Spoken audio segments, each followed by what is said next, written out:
Hello?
Hello. You're Terry? I am. Nice to meet you. Nice to meet you. Welcome, welcome. You have your pick of seats, Yeah. have a water. We're about to have a handful live in person. A lot of people have come on virtually, even though they live in Cincinnati. I got a bunch of them. No, that makes sense. I don't feel like, but the in-person people end up getting a lot more attention. So, but yeah, so how'd you hear about it?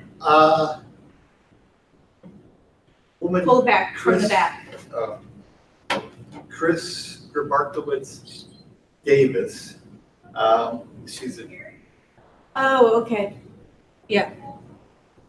Oops, wait. Hello? They live in Cincinnati. No, that makes sense. They live in Cincinnati. The in-person people end up getting more attention. But it's, the in-person people end up getting more attention. Yeah. How'd you hear about it? Chris. Pull back from the back. Hey guys, those of you in Zoom land, can you hear me? Oops. I can hear you now. Okay, great. I just have you muted. Oh, perfect. Okay, so we'll be getting started about 9 o'clock, those of you who are on Zoom. I tell everybody 8:45 because there's always issues and people running late. So hang on there, and we'll be getting started about 9 o'clock. Great. See you guys in a couple minutes. Bye. Mute. Oh, wait. Oops.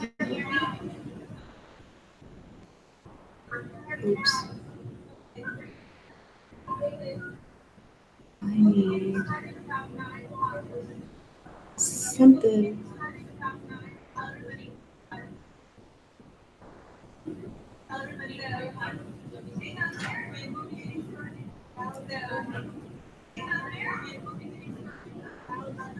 That's not gonna be good. I'm trying to do actually, just since you're here, kind of a combo live stream on YouTube and Zoom.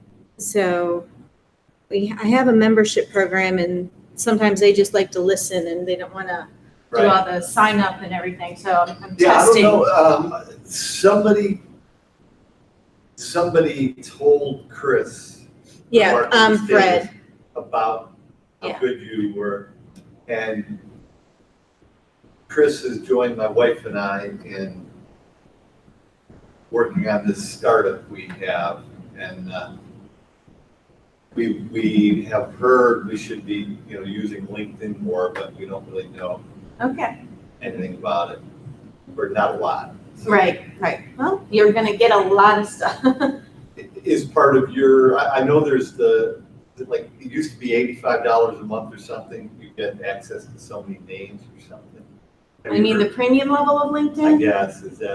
It's not that you get access to so many names. There's just different levels of premium with different benefits. Okay. So, actually, someone else I think was asking about that. Usually a whole bunch of stuff comes up. That's why it's all interactive. Yeah. But just so you know that if you wanted coffee or anything, there's a great coffee shop right over there. Yeah, no, I've never been a big coffee drinker. I used to drink a lot of tea. I'm trying to drink just more plain They water. got tea and smoothies and juice and all kinds of things. The bakery is awesome over there. My wife's doctor told her, she drank tea like all day long, said, tea's not bad for you, but it is more of a diuretic. Said try to do water like and tea. So I'm trying to drink more water. Well, the antioxidants in tea actually is considered to be very good for you. Yeah, well, she has, the doctor didn't say cut out tea entirely. It said drink some to stay hydrated. Water. It helps your body a little bit as we get older. So. Yeah. And see, we started right at 8:45. I know we're missing at least 3 people here. I read your notes. Person. And it's been a long time since I've been down here. So when I pulled in the garage, I thought I know in her email, it said something about look for G3. And at one point I saw, like, I was in G1 and G2, then I came to like a dead end, I had to turn around. I thought, where the hell is G3? And I took like one more turn and there it was. So I'm in the right spot. Yeah, no, it can get confusing if you're not used to Yeah. being here, so. Yeah, it's been a long time. Company I used to work for, we used to have sales meetings at the Marriott, but it's probably been at least 10 years since I've been done.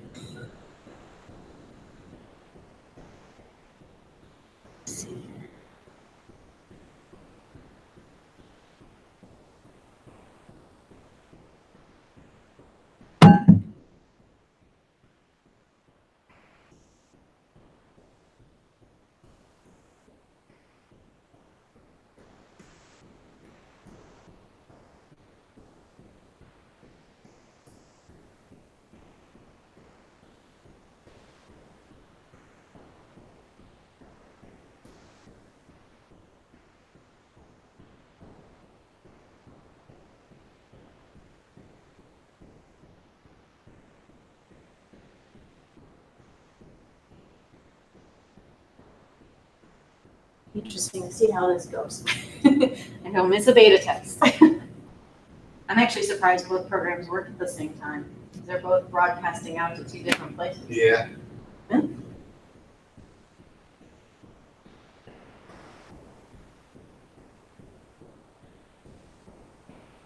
Oh, there's Kim. Hi, yeah, I was thrown off by that street closed right before. Oh, yeah, it threw me off too. They've been doing that. It's not consistent. At least when it was closed for, and it was one way, it was closed for a long time. Okay. Nice to meet you. Yeah, no, we should have Janice and Christine Bonnell said that she was coming in person. A lot of the other locals are staying in their fuzzy bunny slippers. I know, pajamas. it's kind of like that is so tempting. I know, I'm tempted actually to take it Just take it virtual virtual. only. The number, it started out with a lot of people coming, Yeah. but there are people who learn better, so I don't know. Yeah, I mean, I tend to learn better in person, but on the other hand, my attention kind of drifts, so I keep telling myself I can multitask, and I think we've all seen the research that it actually doesn't work, but. Yeah, no, it's definitely been proven it doesn't work. That's what I figured. At least not as, My for you first being your time, I best thought at it'd what be you do. better in Yeah. person. If I stayed in my office, I'd be tempted to look at other things. Jump around, and that's what a lot of people do. Yeah. And maybe in the future, that's. So what street was blocked off? Luckily, the way I Second came- Street, right here in front of the Marriott, between Marriott and the Convention Center. Yeah.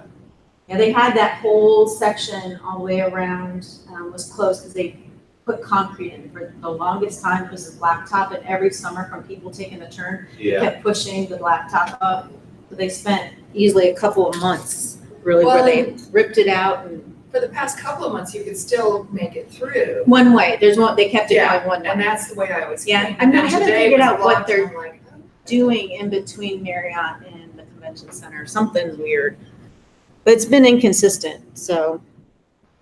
Yeah, we, where I live, there's a lot of walking trails, and there's one that goes kind of down a little hill, and there's a bridge that goes over a stream, and they theoretically closed the sidewalk because they had to tear up some of the drainage stuff, and people just put paving stones in. And it's just, they have done nothing with it, although they probably have to let the ground settle before they repave it, but it's been, it's like they come in and tear something up and then they disappear. Yeah. I mean, Yeah, if there were that's just a little frustrating. information saying, we'll be back in this fall or next year. Yeah. You can manage, if you manage expectations, then It's much better. it's much better. Communication is usually never hurts. Helpful communication as opposed to, well, we told you it's closed. Yeah.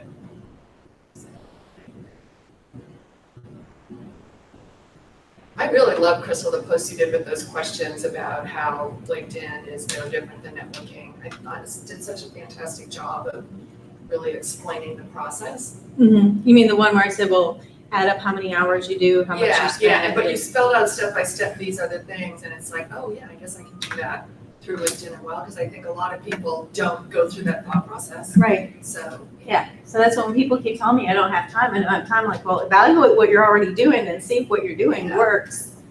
And if it's not producing the results, drop something else. And even if it's working, it doesn't mean you're, unless you're so full of business that you're projecting out a year and a half. Right.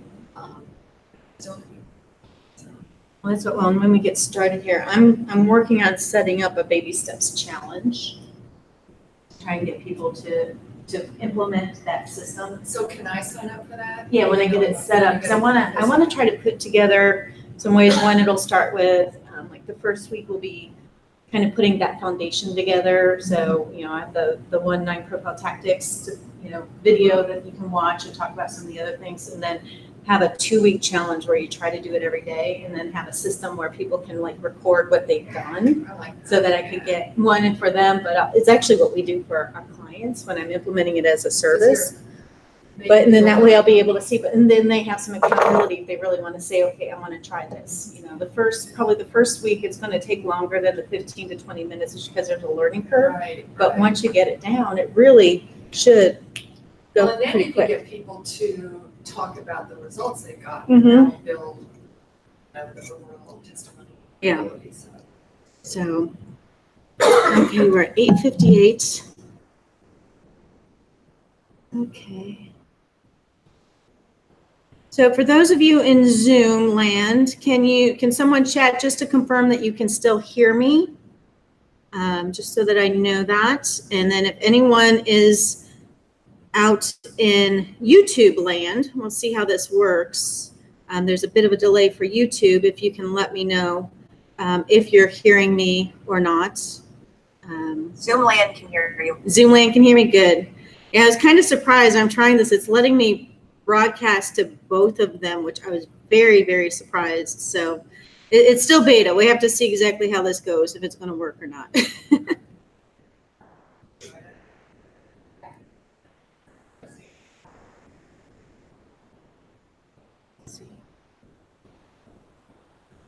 Hi, Janice. Hi, Christine. How are you? Good. How are you? Okay, come on in, get settled. We're going to get started here in a minute. We got a bunch of people on Zoom and some on YouTube live. And Kristen, what Wi-Fi network should we use? use the free Fi Optics from Cincinnati Bell. You just have to give them your email address, or if you use Cincinnati Bell, just sign on with your normal Cincinnati Bell sign on.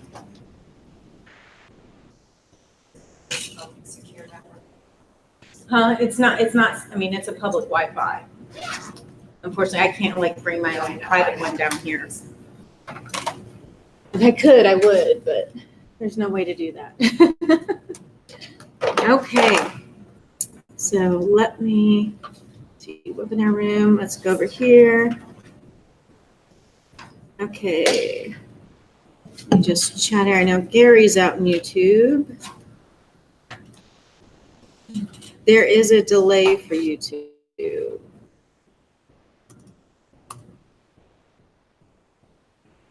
Let's see what happens there. It looks to be about a 2-minute. Okay, so I know everybody in Zoom land can hear me. So we are going to get started. If there's issues with the YouTube live, they've got instructions. They can come and jump on on Zoom. On you. Yeah, on Zoom, because it's a beta test, because this event is for outside people who just want to come in and get some help easily and inexpensively, but it's also a benefit of a membership program that I have.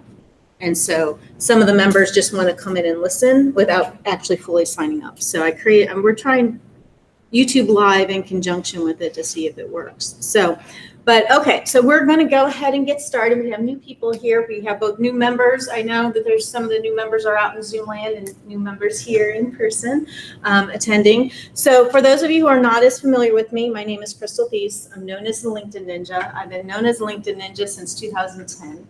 That name was given to me. It's not something I ever would have picked.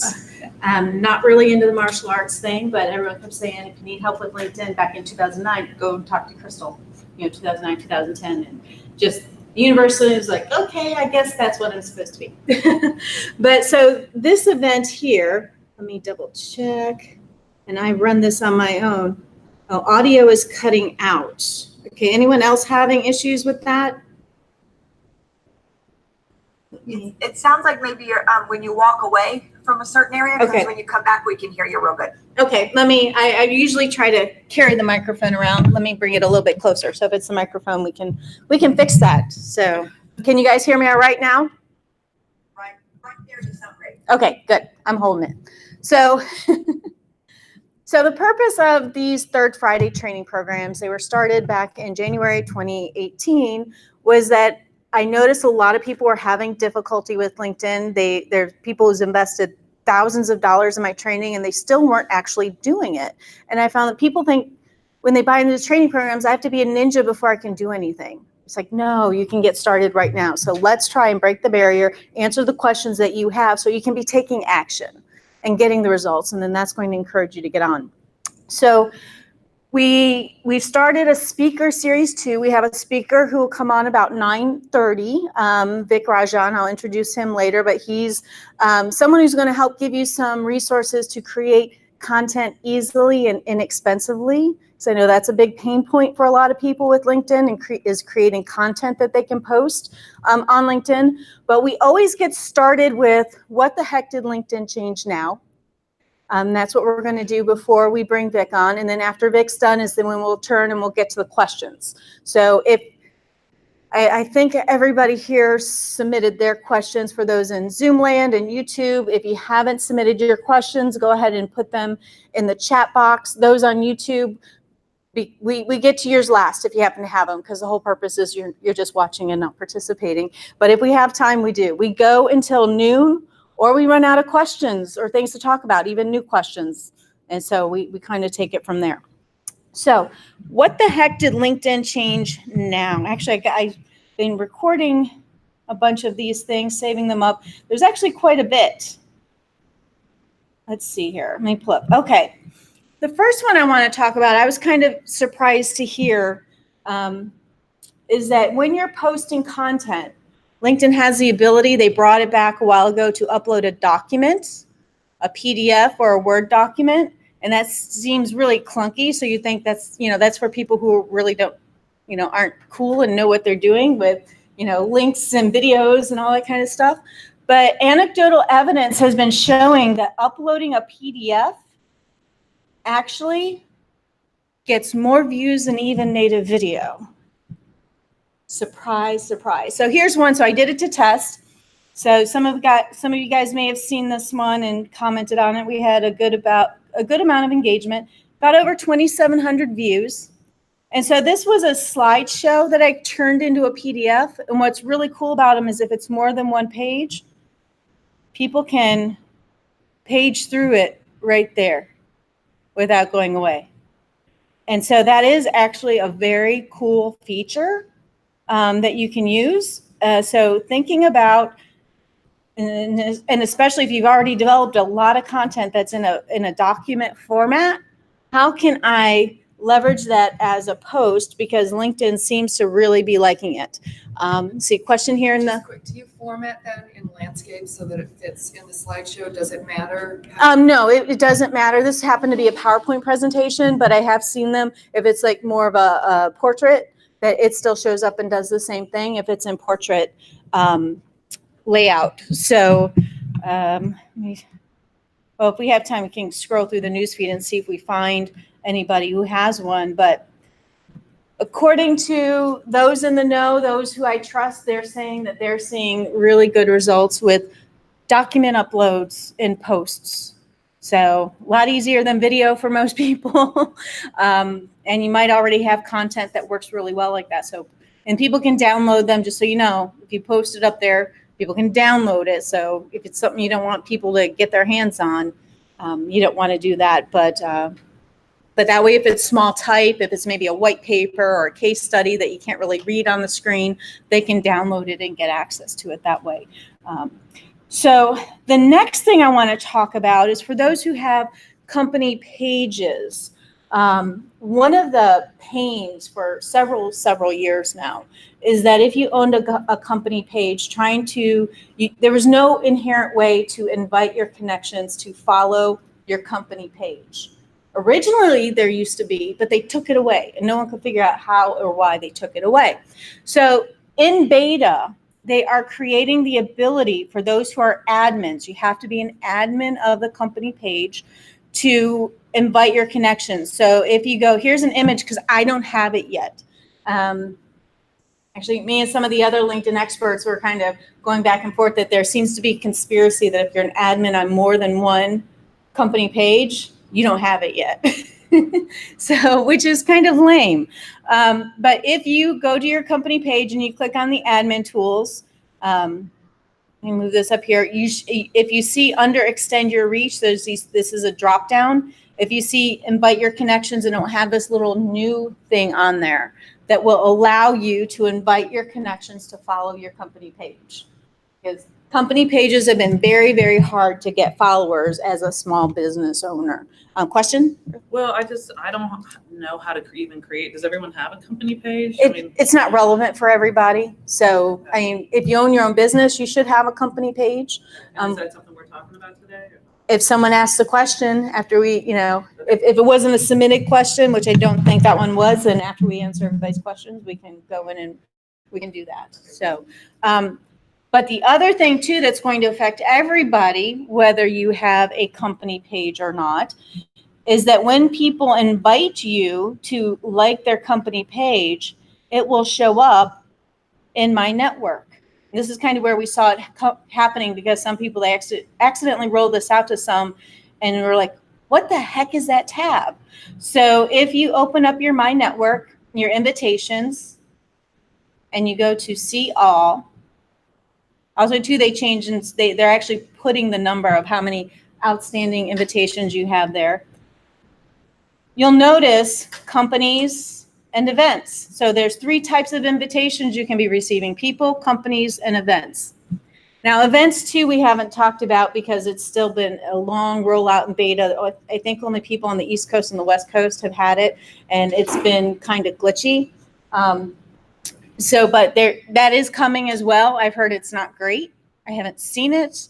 Not as great as events used to be in one of the earlier iterations of LinkedIn. But if people invite you to like their company page, you will get notifications just as if a person invited you to connect, and they will show up here. So here are 2. I haven't accepted them yet, but so that I could demonstrate it. But here are 2 invitations to follow a company page, and it's kind of interesting that, it's kind of like instead the button says accept instead of follow, but it's just an interesting concept. They've been bringing back a lot of new features to the company page that they had stripped out because they want people to start using them, because you have to have a company page in order to leverage their paid advertising and sponsored updates. And so if they want to drive people to be using the paid function, they need to get people to care about creating a company page and managing a company page. And so they're working on it. And there's a couple of other features that they're working on for that. So that was kind of new and interesting. So for those of you who do have company pages, you might want to go in and check and see if you got it, and take advantage of it, because it's new too. So people aren't seeing too many of those. So you might be able to build up some followers. So let's see. Okay, the IDK link. So I don't know. So this is another, let's go to people that I noticed. I think it might still exist on mobile. I think I saw it. But if you were to ignore an invitation to connect, there's always been that little link where you can say, I don't know this person. Because LinkedIn's been trying to, well, their philosophy is you should only be connecting with people that you know. And of course, how many people actually follow that? I'm trying to see if there's a creepy person that I can ignore. This one looks kind of creepy. So normally when you click on ignore, anyone who's leaning against their car, But you'll notice down here, the pop-up, it says invitation deleted. This is where they would normally put where you can say, I don't know this person, and it's gone. Which has us kind of going, okay, what exactly does that mean? The other thing too that's kind of popped up with that yesterday, which I don't have an image of it, is that when I came to my network page on the front of it, there was this thing, and you might see it if you go into it, it asked you to take a survey. So the survey, it was up at the top of your invitations on your main My Network thing. And actually, let me see here. Because I posted the screenshots in this group, I can kind of pull them up and show it to you. Let's see. Yeah, and if you guys have like a group, this group has like 25 people in it. If you have a group where you communicate a lot, actually LinkedIn's Messenger works really well for that. So there's like a whole bunch of, it's Bryn Tillman's birthday, where we share like, hey, we saw that. What'd you know, so it's a really great way to communicate as a group. Let me see here. Come on. The internet connection is slow. Okay, here we're talking about the survey. Someone got put in LinkedIn jail, or we were talking about. Okay, so here is what I saw. Take a survey about your connections to improve recommendations. So we're assuming what this kind of sounds like is that trying to figure out who they should be recommending to you as a person you may know to invite to connect, you know, that algorithm. I think there's something a little bit shadier about it. Because as I said, there is, you know, the philosophy is you should be connecting with people you know. So what you do is they pull up randomly 30 people and you go through and the question is, have you ever had a conversation with this person online or in real life? So yes, no, yes, no. So if you're saying no, that I've never had a conversation with people and their policy is, oh, you shouldn't be connecting with people you don't know, I'm kind of questioning whether or not that's where the LinkedIn jail came, you know, if they're going to do that. Once you close this down and you go through the 30, if you wanted, you can open it up and it'll give you a new 30. But once you navigate from that page, it's going to go away. So it's kind of a fun and interesting game that you can play if they put it on your My Network page. So not sure where they're going to be going with that one, but it's kind of interesting. Go ahead and close that chat. Okay, let's see here. What else do we have? LinkedIn Live. We've been talking about this the last few months because it's still in super beta. They've been opening it up to a lot more people. LinkedIn Live is, you know, similar to Facebook Live for those of you who are familiar with it, where you can take your camera, take the mobile app, turn it on video recording, and it's streaming live into your feed. And they're giving major notifications to people who do that. And I find those who have it that I'm following, every little interaction that shows up in my news feed with notifications. Let me see here if I still have a notification from someone. They've been adding more and more people to it. Supposedly they weren't letting LinkedIn trainers and consultants have it, but the one person who runs our LinkedIn Local here in Cincinnati, he has it. He used it for LinkedIn Local, and he's the one who keeps showing up into my news feed. So that is coming. If you're, you know, the idea being, you see, you're probably not going to find that because the internet says, there it is. Wait, where did I see it? Okay. Now I went too far.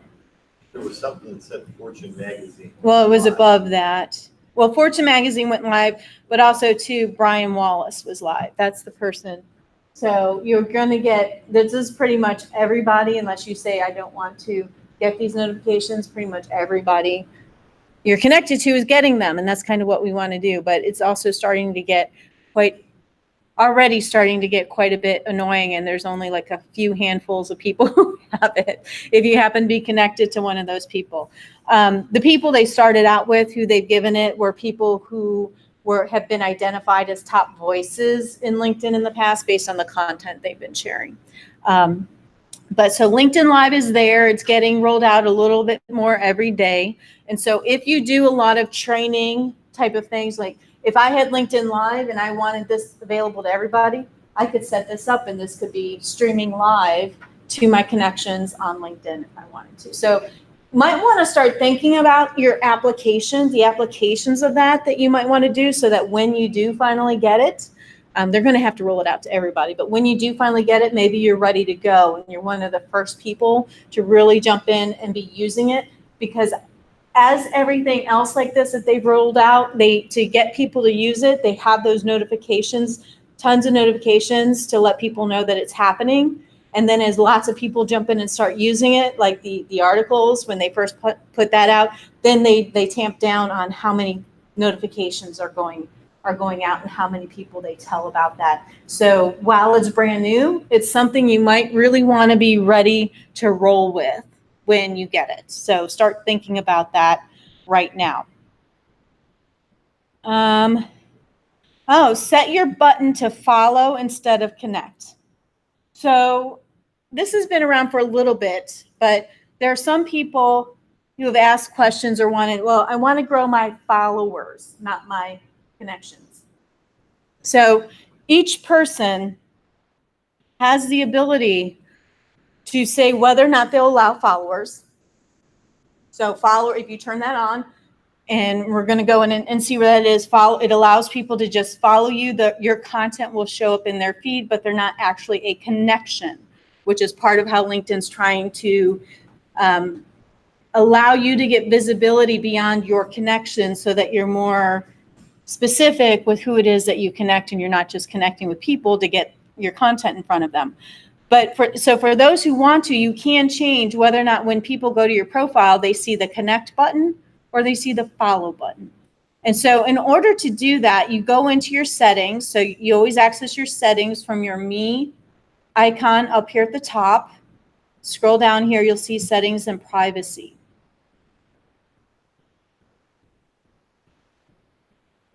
And okay, so if I scroll down here, and if for those of you who've not spent any time in your settings and privacy, I highly recommend you go and look at what all these settings are, and make sure you understand your how you're being shared across. One of the things, especially for job seekers here, that a lot of people aren't aware of now that Microsoft owns LinkedIn, that they have built a direct integration that if people are writing a resume in Word using like 365 where it's connected, and they know that they're using a resume template, LinkedIn will pull recommendations of descriptions of jobs from people on LinkedIn, real jobs. And so people could, if they pull your description in, because they might be able to use it verbatim. So there's a lot of people who are kind of concerned about that. I leave all my stuff on because I want to see what happens. And I don't really write, so that's another thing that you might want to think about. But let me see here. Trying to remember. No, it's not job seeking. Okay. On the bottom of your privacy here, you have followers. And this is where you can say whether or not you want to allow people to follow you or just your connections. By default, your connections always follow you. But if you want people who are not your connections, you can adjust that setting. And then right below that here is make follow primary. So if you turn that on, then everybody who goes to your profile will see the follow button if they're not connected to you instead of the connect button. So what it does is it makes it a lot more difficult for people to know where to connect, because a lot of people don't know where this is. Let me see here. Christine, let's pull up Christine, because I know we're not connected yet. I don't think we're connected yet. Nope, we're not. Okay, so we'll pull up Christine here, one of our attendees, as an example. And so Christine's is set to connect, but this would say follow if she turned that on. And what that would mean is if people wanted to connect with her, though, and they would have to click on more and get this drop down, and where here it says follow, it would say connect instead. So you're making people take an extra effort, and they got to know that, oops, I can connect with her. I don't have to just follow her. So it's something to kind of keep in mind, but depending on what your purpose and your strategy is with LinkedIn. You know, if you're mostly a content person, you're not looking to develop sales, you're trying to build a bigger following, that may make sense for you. If you're in sales and you're building relationships and you want to be able to go back and forth with that person, you want to keep the connect button, in my opinion. Oh, really? 'Cause I just switched it. I just switched it to follow, so it sounds like you're suggesting. Well, I think in the early stages here, depends on your approach. So if you're actually talking to people when you meet people, Christine, and you want to encourage them to connect with you so that you can have more sales conversations, as opposed to I've developed this massive content strategy and I just want people to follow my content. Yeah. You're not. It's going to make it harder for people. You know, you can see who your followers are and you can invite them to connect back if you want.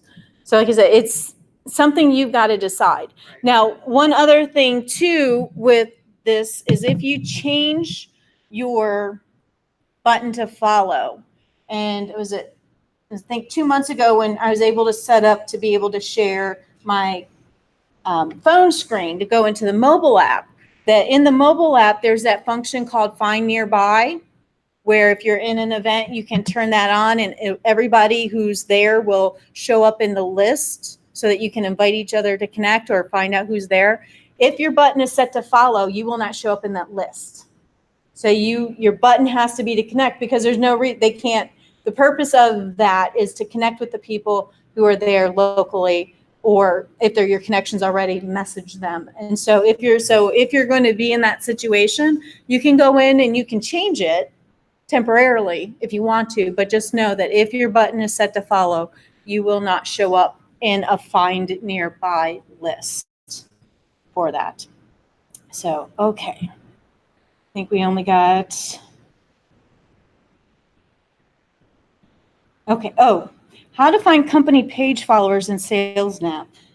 See, we got about 5 more minutes and there's 2 things I want to talk about. So I know not everybody has Sales Navigator. And not everybody has a company page, but I know many of you do have Sales Navigator. Many of you do have a company page.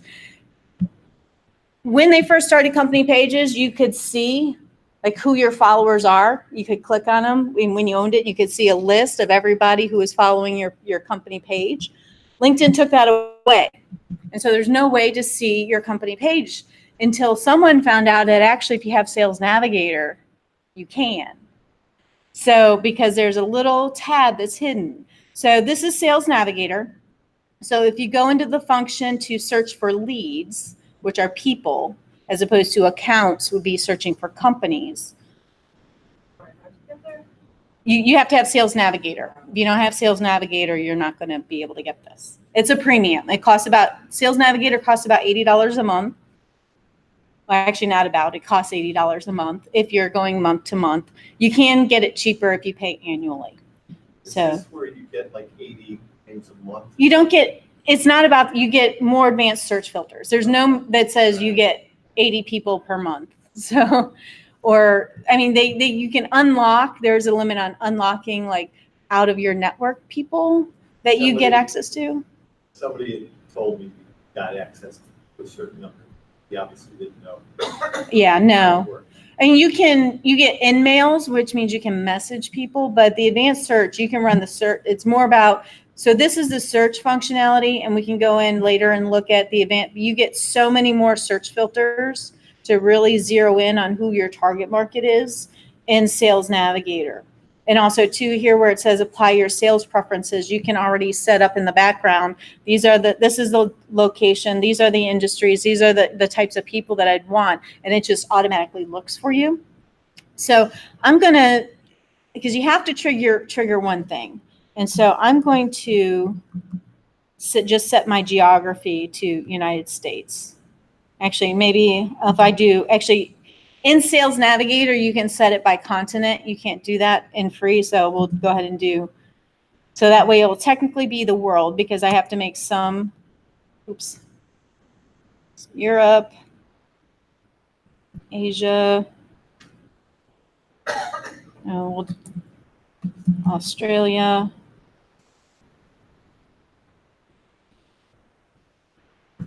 Africa, and we'll just actually, must be at the bottom. There we go. We'll just go with that for now. Okay, so that gives me over 489 million people. So there's a lot of people there.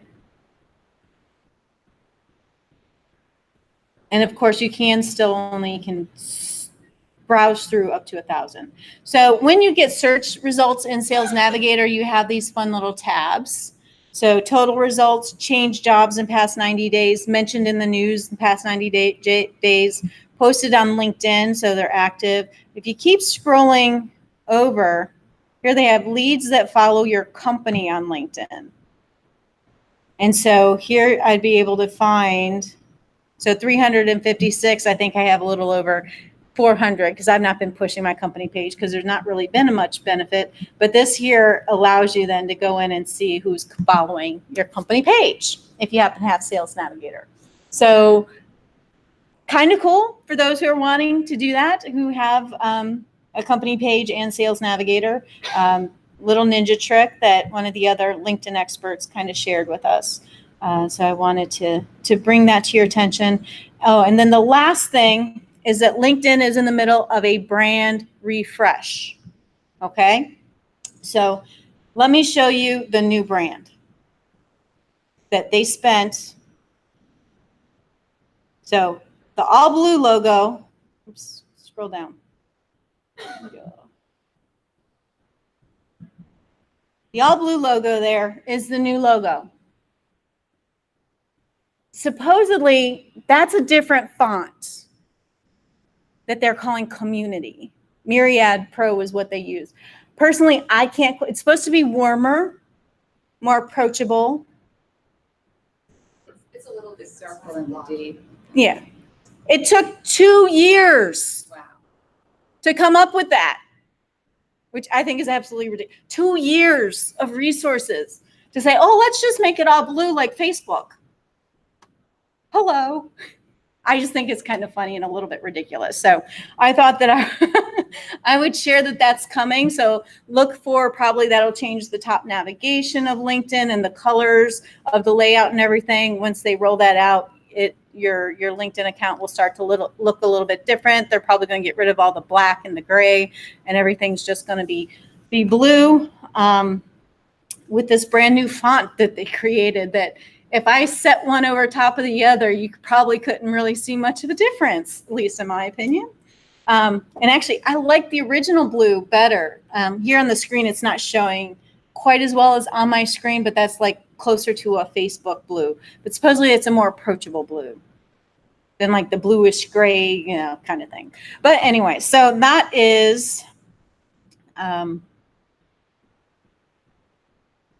Okay, just jumping back here, Gary, on YouTube. Yeah, it's going to be, because it's a live stream, and it's not going to take the full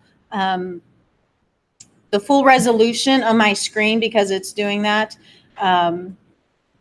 It's not going to be as good of a picture, and I can't make that as good of a picture. So if it's too fuzzy, like I said, go ahead and you've got the link there. Jump onto Zoom. And we'll go and you'll be able to see it a bit more clear. It is being recorded on Zoom. Oh, shit. I forgot to restart the recording. Okay, so that part didn't get recorded. Sorry. Oops. That's what happens when you try to do this on your own. But I can list these things out maybe for the members. So for those in the dojo, they get the recordings of all these, whether they attend live or not. But so anyway, so we're recording now, which is good for our speaker who's about to come on here. Vic, are you there? I thought I saw you listed. You can go ahead and unmute you. Can you hear me? Hello, everybody. Hey. Okay, shoot. Let me turn up my volume here. I'm going to go ahead and make you a co-host. Alrighty. So you can go ahead and take over. I am going to stop my share. Oops, so that you can then jump on. You want to go ahead and share your screen? I don't really need to share my screen. Or if you, or share, or put your video cam on if you want Yeah, I'll to. put the video cam on. I mean, I could share it if you need me to. Well, I wasn't sure what you had prepared, so you can share Yeah. screen or go ahead and put your, let's take a look at you. Yeah. I'm used to that. Ah, Hey, there- everybody. I'm used to usually seeing faces, but I guess everybody's muted and we're kind of in webinar mode, so I don't see faces too much. Crystal, do you want me to kind of talk a little bit or just answer questions? How would you prefer me format? Well, I was thinking you tell them, I kind of teased a little bit about the services that you offer and how it can make it easier for them to create content on LinkedIn, because it's a big pain point for a lot of the members of coming up with content. So I thought, that's why I thought maybe screen share, you might kind of show them a little bit about what that is, but. Yeah, I can go screen share if we need to, and definitely ask your questions. I think, Crystal, you're moderating questions in some way. Yep. Maybe they could also use the chat if they're in Zoom land, as you put it. But I'll introduce myself and give a little bit of ideas, and maybe that'll also inspire questions. And you want me to present for about, what, a half an hour? Yeah, we have about a half an hour. Okay. Hey, everybody. So my name is Vic. I run a company called Practice Marketing Inc. And our clients are professional service providers. So lawyers, accountants, consultants, and they get their business, their more lucrative business, through word of mouth referrals, usually from past clients, current clients, networking colleagues, peers in related professions. So hopefully you can relate to that. If you get a lot of business through word of mouth, you know that you need to stay top of mind, or else you're out of sight and you're out of mind, and thus out of those referrals. And one of the simplest ways to stay top of mind, especially online nowadays, through social media, through LinkedIn posts, but the bane of everyone's existence is keeping up with content. LinkedIn is not alone in this. You know, Google is a sponge. The email inbox, gets crowded over time, so you have to kind of reappear to the top of the heap. So it's kind of, we feel like a hamster in one of those hamster wheels, I guess it's called, where we have to keep on keeping on. We have to keep on pushing out content. To some extent, you can repurpose content, and we can talk about that. But also things change in your field, in your industry, so you have to update things. So thank you, Crystal, for giving us that update, because as folks like me, I use LinkedIn, but I learned almost everything Crystal talked about was new for me. So amazingly, as much as I use LinkedIn, I'm able to learn from Crystal. So thank you, and we all agree with that. And content is king is one of those marketing those phrases that we hear.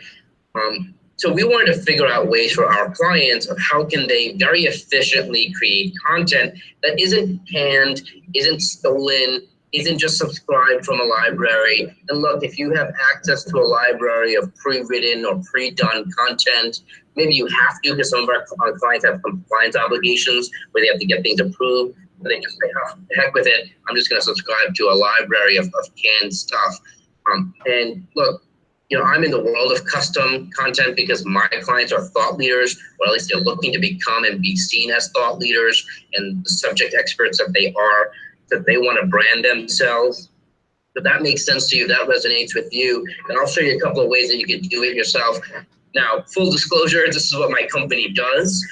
So I'd be honored if you wanted to check out what my company does and how we can do it for you. But quite honestly, I'll show you kind of tips and tricks of things that you could do yourself or maybe with a buddy, and then you can get it done efficiently. And if you want to explore how we can help. So I run two different companies or brands under one company. A lot of people know phoneblogger.net, www.phoneblogger.net. I'm not going to screen share that. You can go there. This is like the commercial part of what I do. So if you go to PhoneBlogger, what we do there, and you can really mimic this for yourself. We just have to kind of figure out all the bells and whistles and process around it, is we interview our clients over the phone, and we turn what they say into written, optimized articles that, with their approval, we then publish on their blog, promote it to their LinkedIn and other relevant social media, and put it together into an email newsletter. I'm a huge proponent of email. LinkedIn is a huge proponent of email, as I'm sure you realize, right? Anything happens on LinkedIn, someone's getting an email about it if their settings are appropriate. more people check more email more times a day, more than any other social media platform. So I think it's extremely important to include email along with LinkedIn. And when you post things on LinkedIn, it becomes an email very often to others. So by posting on LinkedIn, by messaging someone on LinkedIn, as I'm sure you know, people get emailed. Now, they're really invited to come into LinkedIn to see that message. It's kind of LinkedIn's way of driving engagement, but it still gets your message there in someone's inbox. That's what we do at PhoneBlog, regular text articles. As I'm sure you've noticed when you start scrolling LinkedIn, let alone any other social media, it's all about video. Every other post is video. And like literally we scroll and it's like half the scrolling is video between sponsored content and posts from your colleagues. And it's not that half your colleagues are posting video. That's not true. LinkedIn has has followed Facebook's footsteps in other places and have started prioritizing video posts in their algorithm. And so we've seen that literally all through last year, the engagement of our clients' regular text articles started dwindling. And, I'd be lying if I didn't say we went into panic mode of saying, oh no, what are we gonna do? We need to do right by our clients. Some of our clients didn't even notice, but that's not good. We're still doing them a disservice. How can we get them in the world of video blogging? But we're not videographers. And most of our clients as seasoned professionals get really tongue-tied, and maybe some of us can relate to that you've been doing what you're doing for years, maybe decades, but then someone puts a camera on you, there's like a lot of humana, and it gets a little tongue-tied, and it gets flubbed up a little, and it comes out right. So we created kind of like a Toastmasters for video blogging. You can check out what videosocials.net is. Video Socials is a lot of fun. It's a Zoom call like this, but we tend to see each other. So it's a round table of usually 8 to 10 of our members. We each take 2 to 3 minutes to present a topic and give each other applause and feedback and encouragement to post it. And our technology also enables the efficient way of clicking a button and posting the video on LinkedIn, streaming it as a Facebook Live video, even though it's pre-recorded. Click the button and post it on YouTube. And it's an efficient way of creating content. And maybe I'll talk a little bit more about video content, especially as the questions start coming in, because that seems to be a big trend, and it's obviously why we started Video Socials. It's a lot of fun. I welcome any of you to really be my guest and come check it out. Present if you'd like to and get a video out of it, or if you just want to watch the first time, no big deal. We welcome that. We're very supportive, very encouraging. So let me talk about some of the aspects of what we're in terms of creating content efficiently. The first issue I tend to come across and that we like solving easily is the issue of topics. If you don't know what you're gonna blog about or what you're gonna post content around, be it video, be it an article, be it a status update, then at the moment it becomes tough. Now, I'm not a LinkedIn consultant or coach like Crystal, so I'm not really gonna talk about creating the content calendar, but we do talk about content calendar specifically with our clients. However you do that, be it planning it out for the year, months of theme, each month having a theme, maybe a week has a theme, maybe you're picking specific days of the week, it kind of be a throwback Thursday or things of that nature where each day is a specific, that's up to you. You can kind of figure that out. I'll work with Crystal, I'll work with someone else, and we can go into some detail later on that. But we have a tool called the Blog Brainstormer. And I could actually share my screen. Let me see if I go there. But you could go there in your own tab if you'd like. But if you go to blogbrainstormer.com, and let's see if I can share my screen. Let's see if I can share screen. Here we go. Hopefully you're able to see this. And this is the Blog Brainstormer. It's very mobile friendly. I kind of call it the Tinder of blog posts or blog ideas. Not that I've actually ever used Tinder, but I know that concept of swiping at least. And we try to create these quick cards that every time you refresh it, it should also randomize. So it's in the midst of refreshing. I'm not sure why my internet's taking so long. I don't even know if it actually randomized. At least it should, yeah, it did. So it randomizes. So every time you come here, it's something new, something different. There are dozens of ideas here. And of course, it's even easier on your cell phone. If you use a smartphone, an iPhone, or an Android, you can do it literally while you're having coffee with someone. You could do the 3 of you can get together as a trio and start brainstorming topics. And we're starting to encourage our Video Socials members to use this blog brainstorming tool in trios as kind of triads, if you will, either on Zoom or over a cup of coffee or what have you, depends on where they are. And now they're able to help each other come up with topics. Now we do that as members of Video Socials, but you're able to do that yourself. Feel free to use this. This is for you to use. Obviously kind of give us credit, but whatever, use it. There is a print version here. If you see in the menu, if you click this, let's see if I click it, it'll basically go to a Google document. This Google document is actually going to be updated within the next couple of weeks, probably within the next week. And now that I'm mentioning it to you, it gives me the impetus to kind of just change the link because I have a newer one that's I like even more so because I actively use this blog brainstormer with my clients. I also mention it at my own seminars and stuff like this. But this isn't like just some fun thing. Like I actively use this because it's to my self-interest, I guess, my self-motivation to make sure my clients, my members never run out of blog topics. Because if you ever run out of a blog topic, you're like, well, maybe I don't want to hop on the phone with an editor and record an article. They start to procrastinate, and that's not good. Or they're like, yeah, maybe I won't come onto a Video Socials call. I don't know what I'm going to talk about today. That's not good either. So I never want you running out of topics. So feel free to use this. The print version I like because I literally print it out and I have handouts and I can use it as seminars and you can skip around and it's a little bit more organized. The organization is still here. If you scroll down, you'll see the categories here. Right now, these are 4 different categories. The new brainstorming tool has like 6 categories, a couple more topics, but it's like 99% the same. Just rearranged a little bit to make it a little bit more user-friendly. But hopefully this helps. Yeah. The reason I bring this up is because once you start mapping out the topics, even if you don't literally write it out or record it right away, it probably has taken a huge weight off your shoulders in terms of what are you going to be talking about or what are you going to be posting about by video or by text or as a status update. So hopefully this was helpful because this is like the big thing that troubles a lot of people. The second is a time aspect.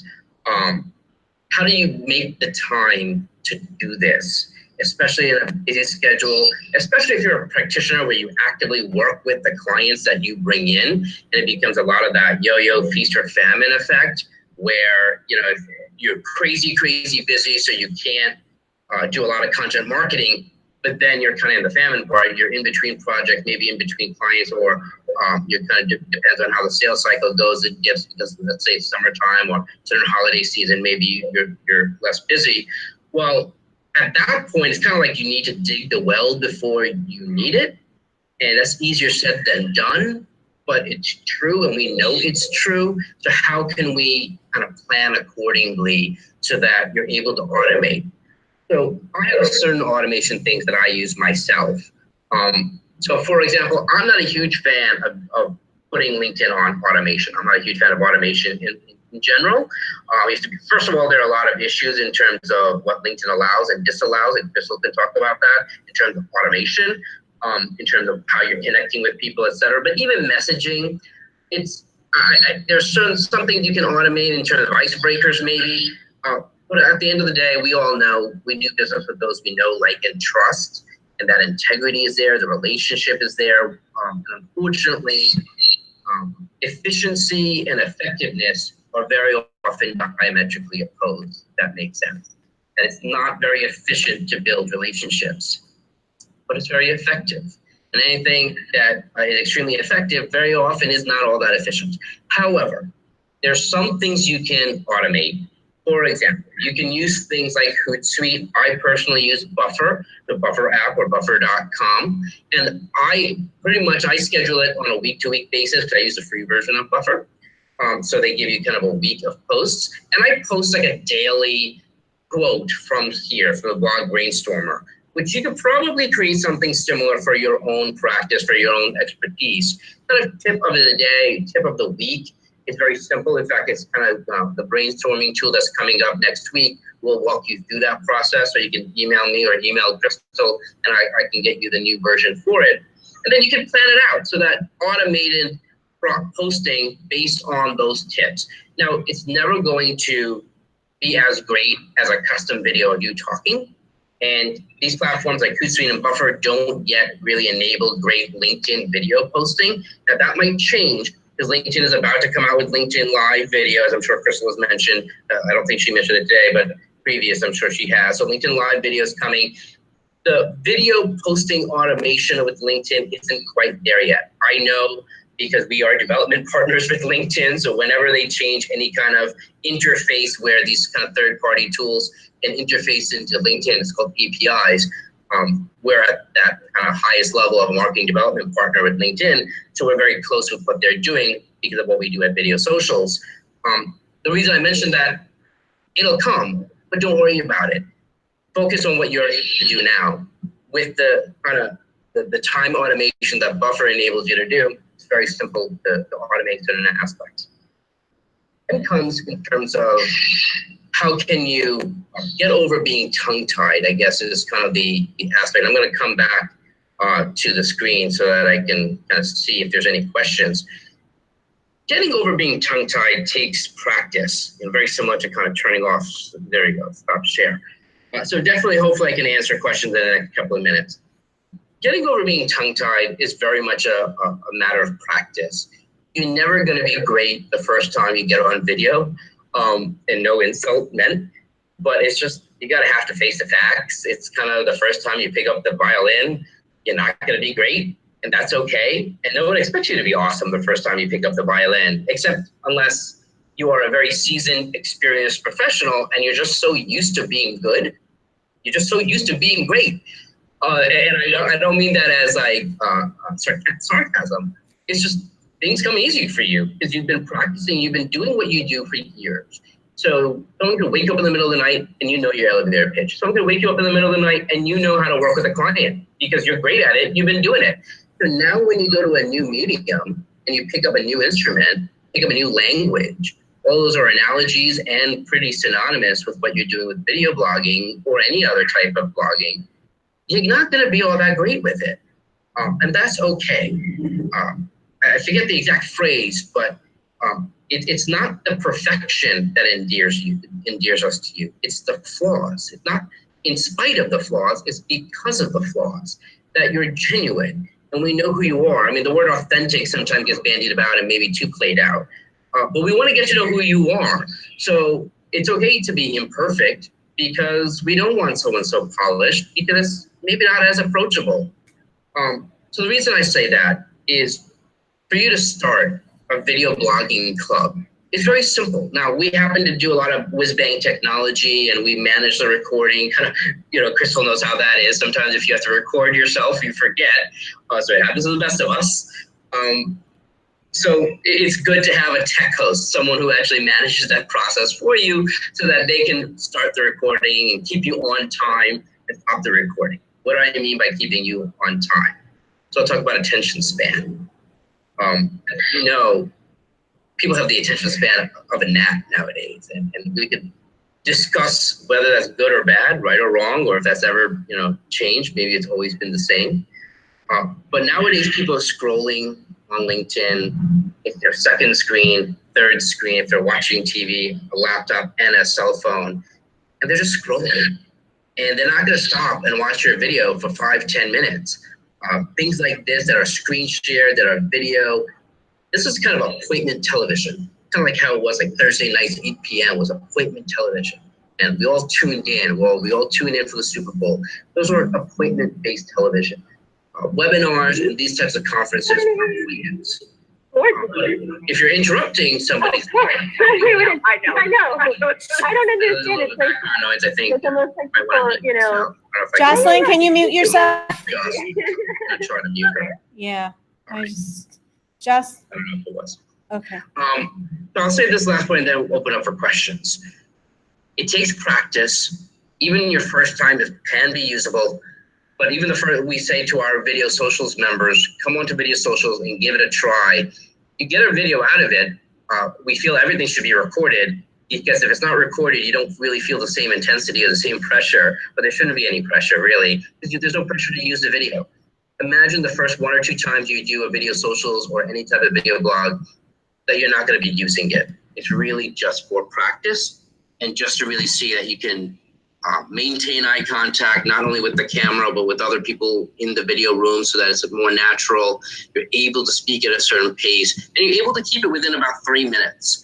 So we cut off our presenters after 3 minutes. It can be a challenge for some of us. I know it is for me, so I'm not all that great. Case in point, you can get succinct. And as we get used to doing it in 3 minutes, then we challenge ourselves to be able to present a topic without being rushed within 2 minutes.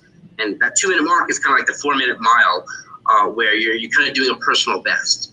And so hopefully this kind of gives you a little bit of how you can get over your being tongue-tied. I welcome you to practice with video socials, the 45-minute Zoom call. We host 1 or 2 video blogging clubs every day, every week. So if you miss your home club, there's probably one happening within 24 hours. We're a vibrant community of professionals who are looking to stay top of mind with their professional relationships, using video blogs by practicing and cross-promoting one another so you're able to leverage each other's influence. So hopefully this talked about topics, technology, being tongue-tied. There are a couple of more T's that I can tease you with, but any questions I can answer. Hey, Vic, why don't you tell them a little bit about the end version of the features in terms of being able to add your own brand and all that kind of information if they were using your video socials clubs? Yeah, sure. Let me see if I can pull that up. Thank you. I think I would be able to pull that up easily. Let's see. So what Crystal is referring to is the preview page. And let me see if I can actually, I'll start sharing my screen in a moment. And let me get to a preview page. So she's referring to the technology part of what we do at Video Social. So one part is the community. And let me see if I can share my screen now. And the other part is the technology that we built out to make things really easy. Because it's great to kind of hop on a Zoom call and record each other. And that's cool. But then it's kind of like you're all dressed up, nowhere to go, or where do you go? So if you can see my screen now, this is an example of what you would get at the end of your Video Socials call. So it's a round table. Everyone gets 2 to 3 minutes to present a topic. In between the presentations, we're gathering feedback and giving ideas, copying for each other, encouraging each other to post it. And then at the end of that 45-minute roundtable, you'll get an email with a link to your private preview page, Triple P. Obviously, first, it's private, so your videos are not public until you want it to be, if you want it to be. Second is you're previewing the video, and of course, the webpage. So what do I mean by that? So here, if you can see my screen, while you can order captions and do other whiz-bang things as add-ons, which of course I welcome you to do so, captions, as I'm sure you've seen anecdotally, is tremendous. Statistically, it's 3 times the engagement because people literally watch videos on mute while reading captions. It's another best practice, but it's hard for us to do it automatically. We have to go in there and literally transcribe it and add it to the video. So we charge extra for that. But what you're able to do right here on the preview page is, first of all, add a title. At the very least, you want to be able to tell people what the video is about, especially if you are on mute, because when people scroll, you autoplay on mute. So you want to be able to invite people. It's also very handy to know what your video is about yourself, so that when you're sharing it, you're sharing the right video. Because if you're like me and you produce, let's say, dozens of videos or even a handful, you have to kind of figure out which video is which. Now, you could use file naming and things like that. And of course, YouTube, you could do the title. It's even better if it's right on the video. So it's not only for viewers, but also for us as video bloggers. So you just add a title here, like this is the title.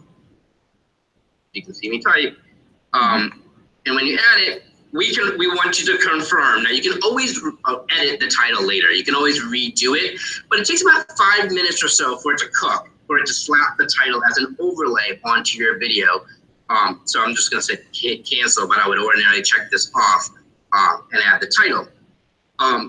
Zoom also doesn't produce full HD video, which is annoying. So our technology also upgrades your video to full 1080p HD, which if that doesn't really make sense, it's like a regular TV video. like a real good TV video, so HD video. So here, and of course you can play the video, and I'm logged into my WordPress, so I can take a look. So I can preview my own video. Now, of course I could download it if I wanted to for your own archiving purposes you might want to do. But let's say if you wanted to click on and share it on YouTube, it's one click. Now, many of you may not have a YouTube channel. No big deal. A lot of our members don't have YouTube channels. So we made it where you can very easily add it to our Video Socials channel and share on YouTube. And now it's live on the web. It's indexed by Google. You can embed it on your blog website. It's searchable on YouTube, the whole bit. You get the whole YouTube experience without having to set up your own channel, at least right away. Now, I do recommend you having your own YouTube channel, but if you don't, you never got around to it, or you have no idea what I'm talking about, you can use YouTube with Video Socials like that. And or your own channel. So I could uncheck, I can do a variety of things. If you check this off, you share it, what also happens, we generate automatically an email that goes out to our listserv of members and guests, and there are about 200 people there. So it's not thousands, but it's 200 people that are video bloggers or interested in video blogging. And so we're all here to help each other. So we're all seasoned professionals in our own expertise. So potential referral relationships, real people. Mainly here in the greater New York area and the East Coast, but we're going nationwide as well. And that's sharing on YouTube. Click this and it will share on Facebook. The way we did it was like it's a double click. Because to click this and immediately start going live would scare people. Let's say here, you can click any of the buttons and nothing crazy will happen.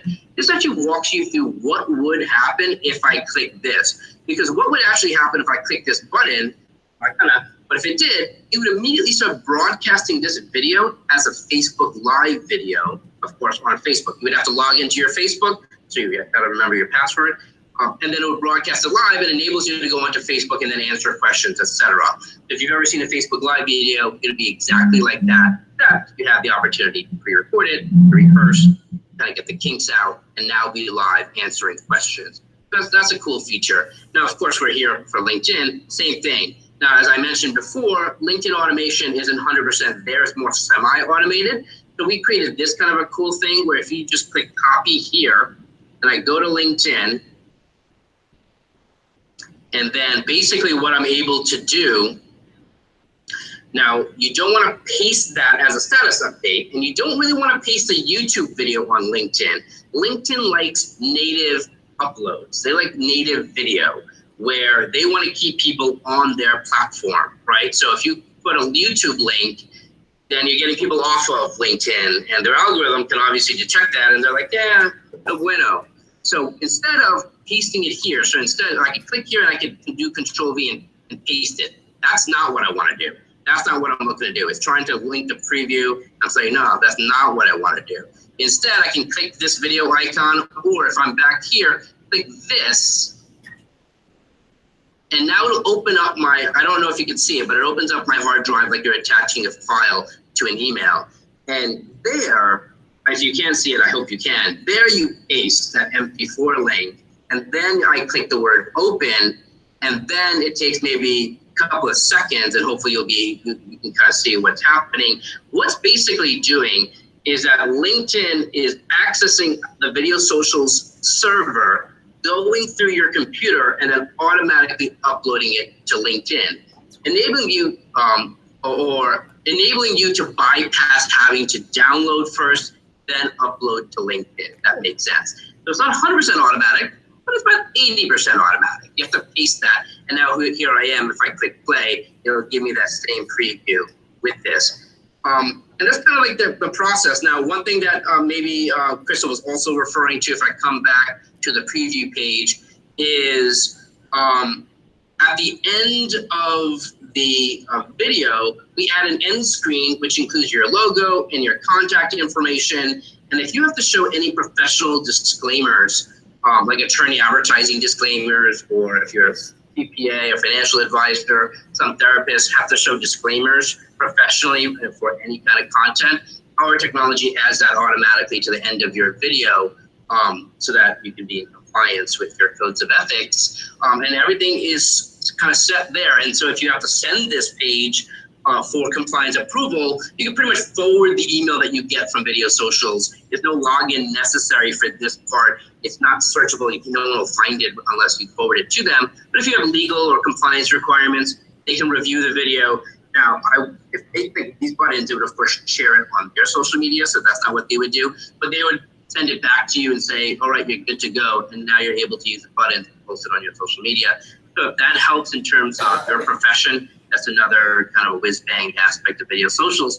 But technology is important, but I feel the relationships in the community is even more important that we get a safe place to practice, get the kinks out, develop friendships and relationships with other seasoned professionals. And you know what? They're turning into referral relationships among our members. So come check us out and be my guest if you'd like. Thank you, Crystal. Hey, Vic, can you share with them how much does it cost to join a Video Socials club? Oh, yeah. Oh, absolutely. So come to Video Socials as my guest. It's no cost to come as my guest once. I want you to be able to really experience it. And then you basically get unlimited weekly video blogging with all that tech automation stuff that I just showed you, along with the cross promotion among members and from Video Socials. And it's $88 a month.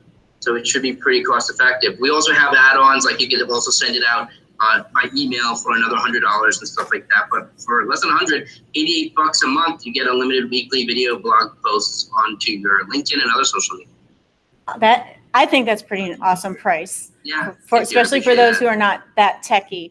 Now, another idea, so some people out there may have already kind of maybe networks or collaborative referral groups. Would they be able, and they want to be able to share and work with just the people they know? Could they like set up their own club if like all 5 or 6 of them or 8 of them? Yeah, it's funny that you asked that, Crystal, because we're literally about to launch one of those, the first one of those. That's really exciting for me. Video Socials is really new. I'll be honest. I'll kind of put my cards on the table.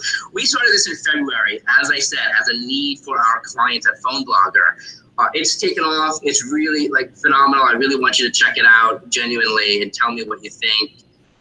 Lou asked how much we charge, so $88 a month.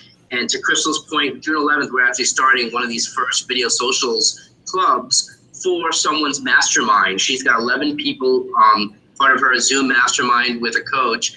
And she asked, she's a longtime Phone Blogger client and now Video Socials video blogger. And I'm like, yeah, of course, let's create it. Let's do it. Especially you already have these relationships to begin with. That's phenomenal because now you're able to support each other in this new medium of video blogging. Imagine it like a runner's club. And if you guys know each other in a different format, but then you're coming together to start a runner's club, it's a solo sport, right? You're running and you're doing it for yourself, but you're doing a solo sport together.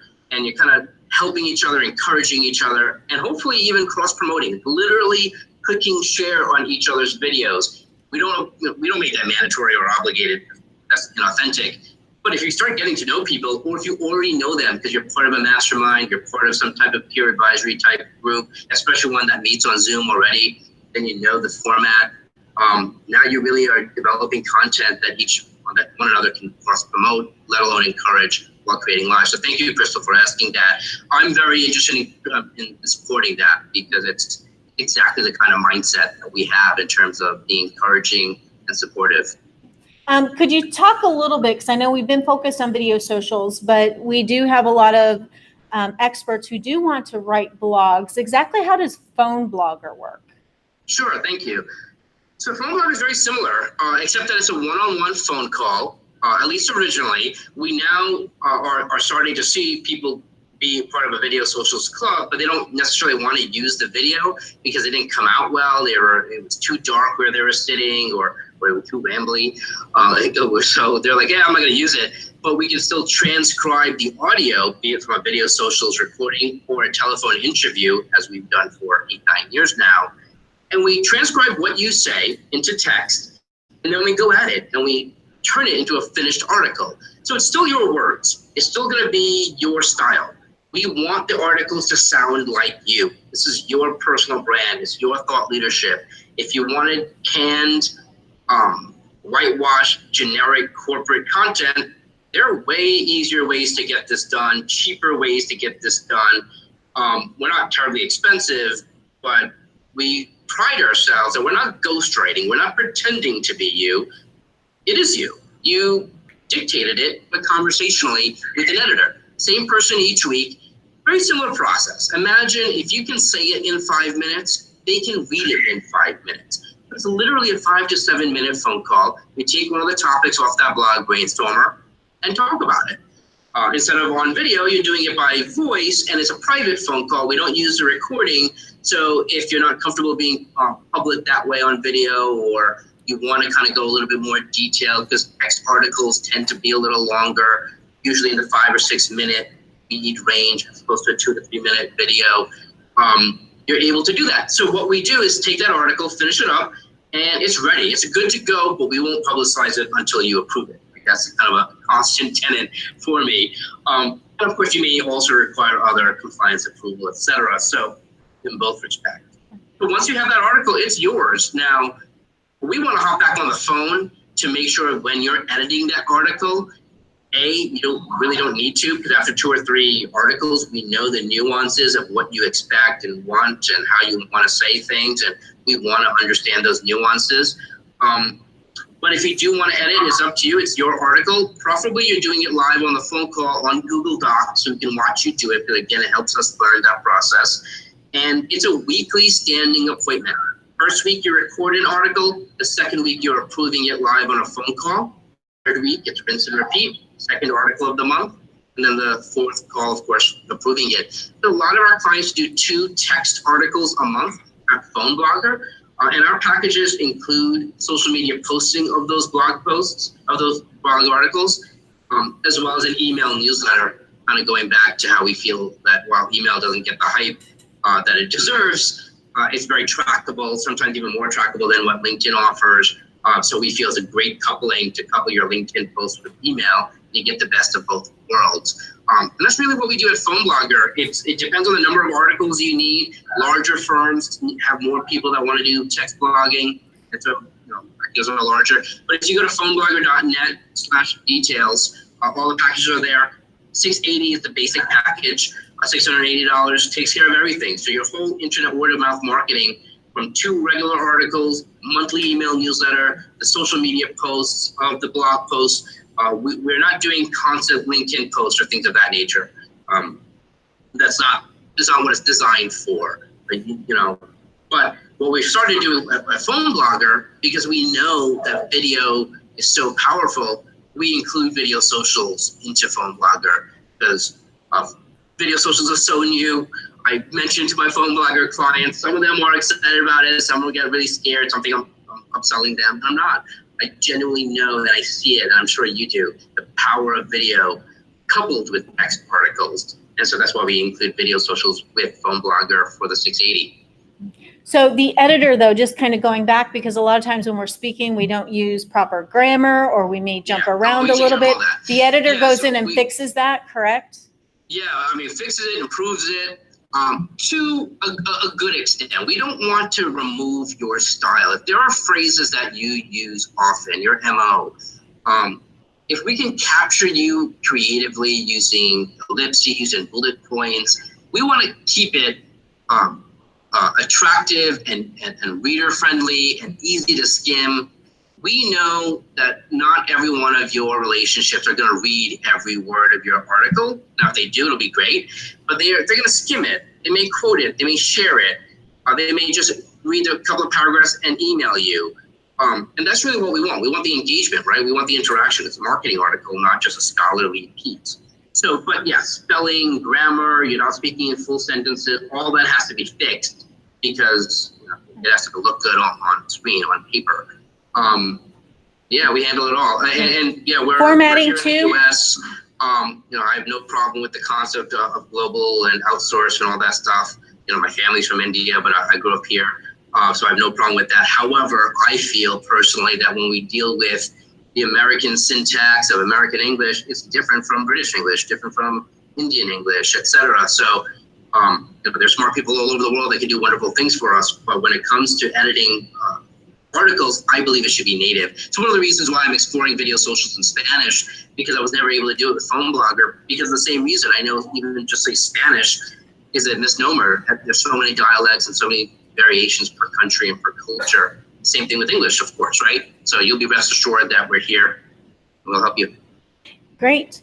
So any questions for Vic? I know we went a little bit over, but I hope you realize how valuable his services are. And I really wanted to share them with everybody because I think it could be a big help in developing the content that you want to share on LinkedIn, but also in other places for your business. And especially all you need is a webcam, and almost every laptop, or it comes with one, or your phone or your tablet. So that's not a hurdle. It's all you need. Yeah. If you have a laptop that's newer than 4 years old, it's gonna have an HD camera. So Or a tablet, iPhone. yep. So good to go without having to get any special equipment or anything like that. Question here. Is it 680 for the year? Per month. Oh, it's 680 a month. Okay. Yes. So what was the 80? The $88 is for just the video socials component. I don't know if you can hear me, but the video, question kind of faded out a little. can you just, does the video social include? Hold on. captioning? Wait, the question was about the pricing of your services, and I just clarified that the 680 was per month, not per year, and the video socials was. Faded out, but question about pricing. What's the URL? What can I answer about it? I was just clarifying what it was. It's pretty straightforward. So, and I'm sorry if you're cutting out. It might be because I'm holding the microphone, might be the internet connection. But Kim had a question. For the video socials include captioning, or is that extra? Did you hear that, Vic? No. The $88 include the captioning, or is that extra? The captioning is extra. The captioning is $100 per video because we go in, we transcribe it, and make sure kind of what Crystal was mentioning before, spelling, grammar. While it's not to the same extent of what Phone Blogger needs in terms of full editing for a blog post, we want to obviously keep it verbatim with subtitles, captions on video. So it's an add-on. We are planning on trying to work on enabling kind of like what YouTube does, which is kind of a nice workaround. Yeah, no problem, people working around us, where you can download it or post it on YouTube and then use YouTube's automated transcribing or captioning system. They give you a facility where it's automatic, but then they enable you to edit it, which is kind of cool. And I'm looking to figure out how we can kind of utilize that same type of mechanism for our members, where if you want to do captioning, all right, here it is, here's automation, but then you have to go in and actually edit it. And if it's not worth your time, then of course you pay us, or you pay for the convenience, right? Or you do it yourself. So I want to be able to create that. We're not there yet, but that is also a workaround, which you can do. Of course, I welcome you to pay us, and we'll do it for you, and of course, we'll do it right. Right. Any other questions? How about out in Zoom lands? Can you guys hear me? I think we're having some internet. I can hear you now. Okay. I think it's when you walk away. Oh, I was carrying the microphone. And it's hard to describe everything. I mean, there are a lot of bells and whistles that, I don't want to, I'm always afraid of being too pitchy, but I really do welcome you to be a guest and at least give it a try. We have 1 or 2 video blogging clubs every day, every week. So I'm sure we can make it fit into your schedule. Even if you can't make it the same time each week, you have floaters, or we call them, where they float from club to club. But it's just to have a home club for your own accountability, habit, relationships, a recurring appointment in your calendar. So how can they contact you if they want to take you up on doing a free video social? I will put it in the email. I'm putting in the Zoom chat, Vic, VIK, at videosocials with an S.net, or Vic at phoneblogger.net. You can look me up, of course, on LinkedIn. Great. Okay. Well, thanks, Vic.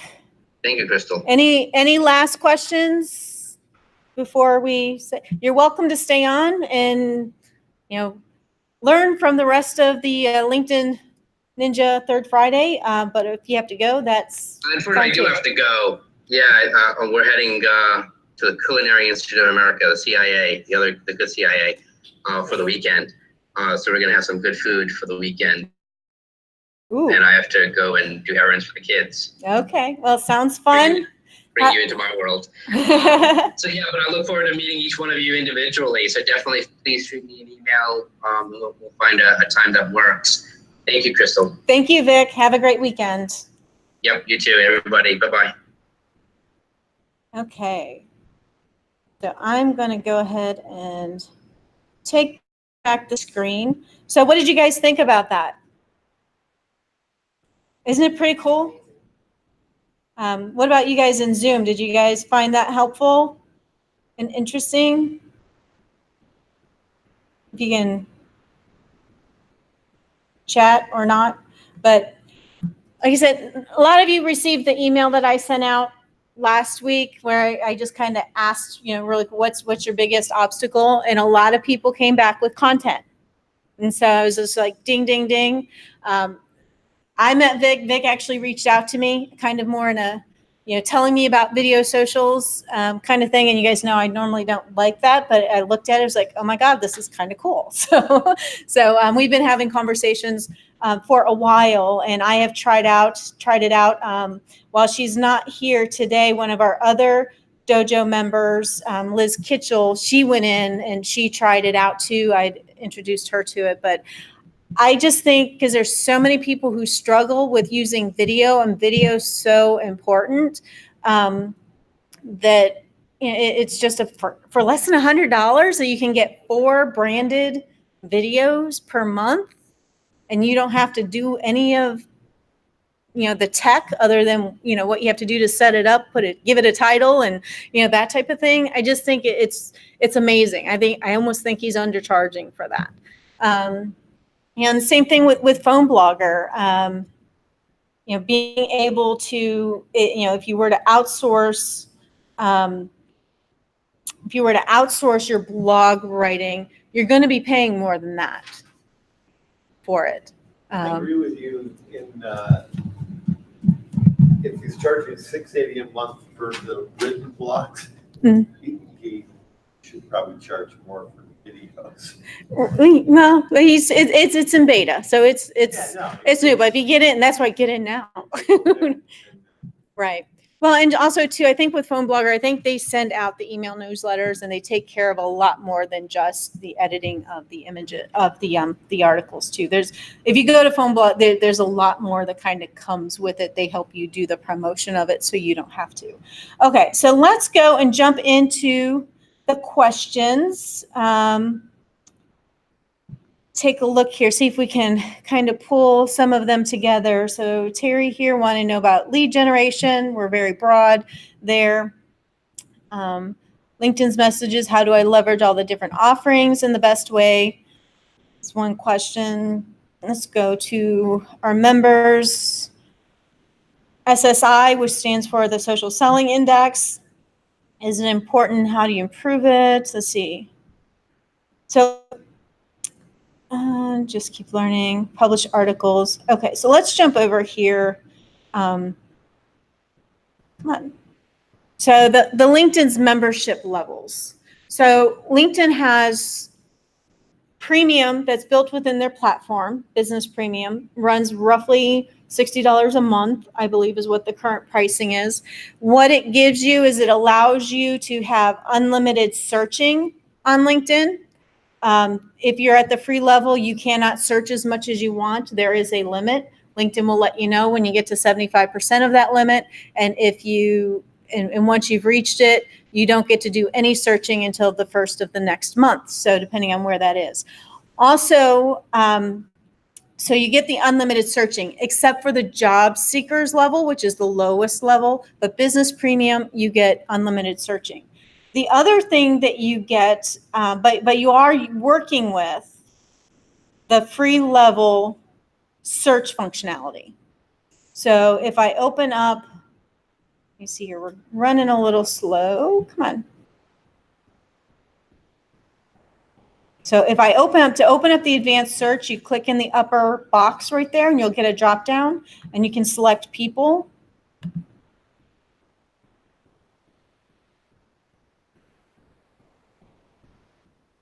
Come on. I think internet just got really super slow.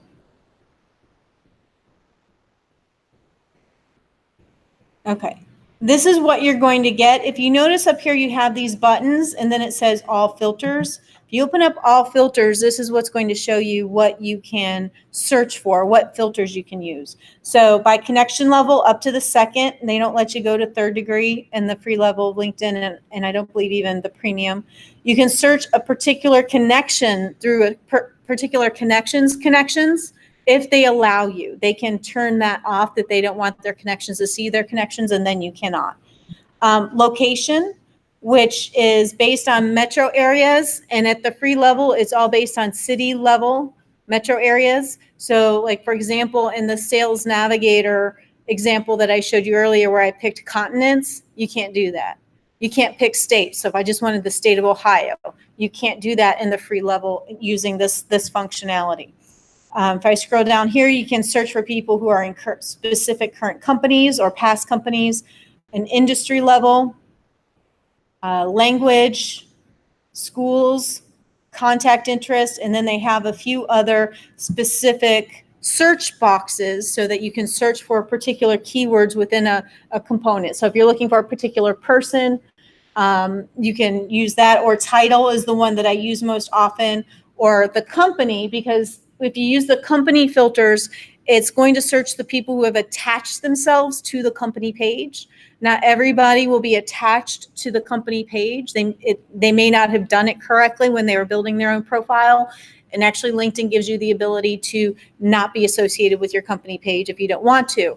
And so you could put the keywords into the company. So like a good example is Procter & Gamble. People will put the company name in differently. They may spell out Procter & Gamble with the ampersand. They may put and instead of the ampersand. They may put P&G. They may put spaces between the P, the ampersand, and the G. So there's lots of different ways. And if you're wanting to make sure you're getting people that way, using the keyword functionality to do all of the others is how you would do that. And so you get, this is the level of searching that you get using the business premium, using the free level. Business premium, you just get to do it as much as you want. The other function with business premium is that you do get to see the people who have viewed your profile, which can come in handy. If you're at the free level, you can see the 5 most recent people if you are being 100% visible. So if you're letting people see that you looked at their profile, then you get to see the 5 most recent. So here, the who's viewed your profile, you would get to see that. I believe you might get 3 in-mails. I almost never use in-mails. An in-mail allows you to send a message to someone you're not connected to. You can send unlimited messages to people you're connected to, but if you want to reach out to someone just via message before you connect with them, that's what the in-mails are for. Now, the Sales Navigator and the Recruiter platform are 2 completely separate, different platforms. They operate very, very differently. And whether or not you're going to pay for premium at this level for Sales Navigator or Recruiter really comes down to, are you planning on doing a lot of hunting? Are you doing a lot of searching? Do you really want to drill in and make sure you're getting the right target market? Because as I showed earlier, the search parameters that we have here, in addition to keywords, geography, we have a lot more latitude with, relationship, industry, all of these that we had in the free level. But as I scroll down here, instead of saying like, I want a vice president, they have a seniority level that's already built in where you can just check a little box, here we go, and say, okay, I want VPs, I want C-level people, director people, so you can build that in. How long have they been in their current position? How long have they been at their current company? Maybe you want people who've just moved into their company because they may be making some changes. It's a good time to have a conversation. There may be lots of different titles within a particular type of function, so you could pick people based on function. Total years of experience. Company headcount is another one. So if you're looking for people or companies that are a particular size, the headcount, it doesn't give you an option for revenue because obviously people aren't reporting their revenue to LinkedIn, but you can make some educated guesses that, okay, if a company in this industry has 500 employees on average, they would be generating this level of revenue. And so you can use that to identify the type of, so, you know, tags, groups. So there's a lot more functionality with this. Recruiter, well, I've not actually used it, and I know we have a question with Recruiter. I know it's very similar in terms of this, but it has some other bells and whistles. So for those recruiters, for those who are looking for hiring as opposed to looking to sell something, anything to anybody. But so this is what you get with the Sales Navigator. You know, some other things that you get, you can save searches. You can't save searches on the regular side of LinkedIn. You can do search alerts, but they're not quite the same thing. On the homepage, when you can save people as leads and accounts, whether you're connected to them or not, so you can keep track of them. So if you notice here, there's lists. Is it going to change pages or give me a drop down? I think it's there. You can pull up just your network, so you can pull up your connections, or you can create specific lists, different categories. So maybe I have a lead list for business owners, maybe you have a lead list for HR directors, depending on what you're going after. Now, everyone that you save as a lead or an account, there is a newsfeed on the front of Sales Navigator, and it will show you every post that they do. So with regular LinkedIn controls what they're going to show you. So they may show you the post from someone that you see as a prospect that you want to work with. They may not. And engaging with the posts from your prospects, if they post something, commenting on it, liking it, is a way, that's how you develop the relationship on LinkedIn, is very, very important. With Sales Navigator here, you don't have to worry about missing anything. You also don't have to worry about missing important news about the companies, because LinkedIn has an algorithm that scours the internet for articles about those particular companies and those particular people. They bought that technology a long time ago. It actually matches very well, so that if you are connected to a Tom Smith that works at this company, and then there's an article about that Tom Smith who works at that company, they're going to show it to you and say, hey, this person was in the news. They do very good with that. And so all of those people that you save, you are not going to miss any of their activity, so that you have those options to comment or like their content. It also has AI. So it will, here you see suggested leads. So based on the types of people that you're saving as your leads, it will start recommending other people within LinkedIn that meet those same criteria. So it has a lot of AI there. And well, that's kind of weird, but anyways, but it will show you that. So it is learning based on what you do. And actually recently I kind of cleared out my sales nav because I want to kind of restart and rebuild some changing with the direction of my company. So I just kind of unfollowed everybody. And we're, you know, I'm reorganizing that. So now when it comes to the search and how things show up in the search parameters, both for LinkedIn, for Recruiter, for regular LinkedIn, because I know one of our questions here was on Recruiter, since we're talking about that. And Jerry, I do not have the full version, but she was wanting to know, when I enter skills and keywords, which is skills that's a Recruiter thing that we don't have in Sales Navigator, a list comes back, and I wonder how the order of the list is decided. Are the best on top? And actually her LinkedIn person didn't know either. And I'm going to be honest with you, I'm sure that's driven by an algorithm. And that's why even the LinkedIn person can't tell you, because there are different variables that are considered in any kind of search result. And LinkedIn does not make that information public. What they say is they produce the search results in the order of what they see as relevance, which is a combination usually of the keywords or skills that you're looking for, as well as where they're at within your network. You know, those who are closer to you and who have those skills that you're looking for, or whatever those looking for, are going to be at the top, versus those who really, and then next would be those who really have those parameters that you're looking for that you're not connected. You know, so it will go in order of what LinkedIn deems as relevant.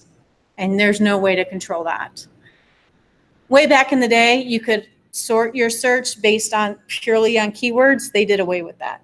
You could even sort it based on the number of recommendations someone, so you used to be able to change the functionality of how you sorted your search results. You do not have any ability to change the of how the search results are presented. So that definitely fits. While we're talking about Sales Navigator, so that's why we kind of want to look here so we can layer the different questions. Peg had asked about social selling index. So the social selling index, let me see here, is a category or a function that LinkedIn created actually specifically for Sales Navigator. Now, people who are using regular LinkedIn, you can still go and find it. If you you can go and you can get to your social selling index. It's based on you doing particular things within LinkedIn. They created it so that companies who are using Sales Navigator from a team perspective, that the managers can have some level of membership or measurement. Employees are doing the things they're supposed to, that they're paying for. Really what it was created for. And if you click on it, there's different parameters. Let me open this up here. And if you see only at an 85, but so it'll show I'm 1% of my team. Well, I'm a team of one, so of course 1% in my industry, 1% in my network in terms of breaks it down into these 4 things. So that, I mean, it's kind of build relationships. I've done that well. Engage with insights. And you guys know how much I comment, and so it's a way to fully control what this is. I am almost positive that some of these things that they're measuring have to be done through Sales Navigator in order for them to count. I actually don't use my Sales Navigator a whole bunch. I've been meaning to go in and leverage, like if I engage with the posts through Sales Navigator, that engage with insights will probably go up because I'm doing it through Sales Navigator. It's not, it will only measure it in regular LinkedIn to a certain degree. So that you're never going to be able to get super, super high unless you're using Sales Navigator. And so in terms of how important and how valuable it can be for you, I mean, it's another one of LinkedIn's numbers. I would take it with a grain of salt because really the primary reason is to help enterprise level companies, managers keep track of the people that they're paying to have LinkedIn Sales Navigator, and that they are doing the tactics and the strategies that will make them successful with it. So some way to measure that. And so I know, Peg, I know you're a big fan of the SSI. To me, it's a fairly arbitrary number. But if you don't have Sales Navigator, you're never going to be able to get it up past a certain level. And even if you have Sales Navigator and you're not doing the activity within Sales Navigator, past a certain level, I believe. So we can kind of do that. See here, I want to get Terry. I'm going to, because yours is like so broad and lead generate. We're going to get to that one last, but we're going to get there because everyone else has those same things.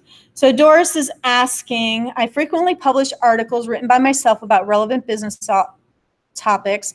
I do not get much returns for my efforts in likes, comments, shares, calls, contacts, but numerous views. Thus, I am more a giver type of person rather than a taker. Here comes my question. Would it be an idea to include a feature where a publisher can share something for free and something where people need to subscribe or pay?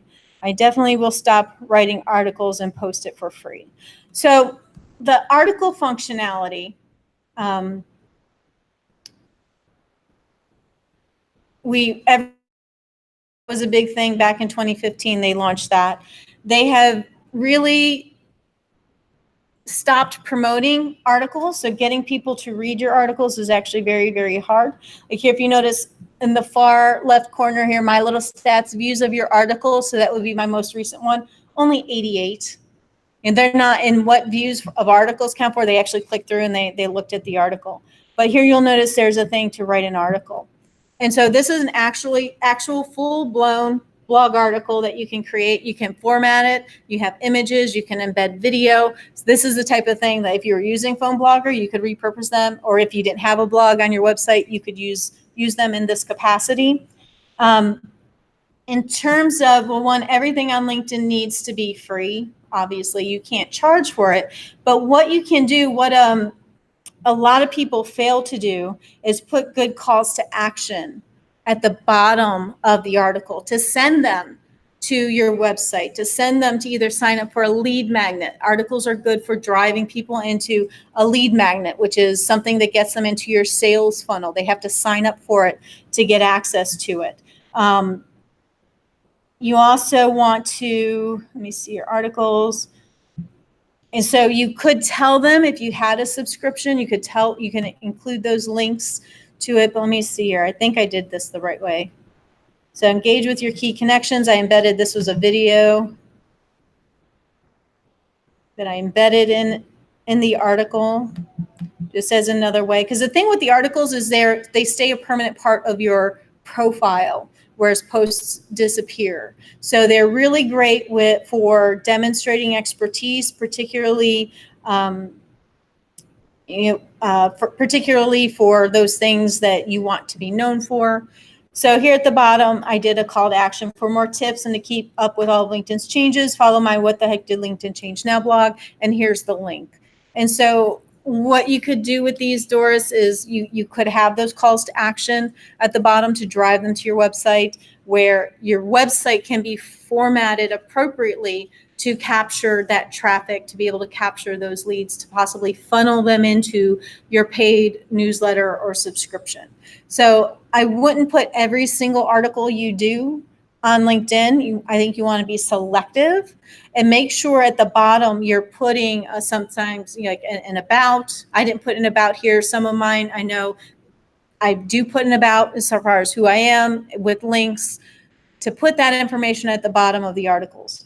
The other thing too is don't just count on, LinkedIn will put out a post when you post an article into the newsfeed. Basically, it's just you posted the article, and that's why you don't get a whole lot of views, because it goes into the algorithm. You can reshare your own article and make it more compelling because there's no text that goes with it. It's just the link or the name of the article, but you can come back to your own article here and you can click on the share button and you can write a new post about it.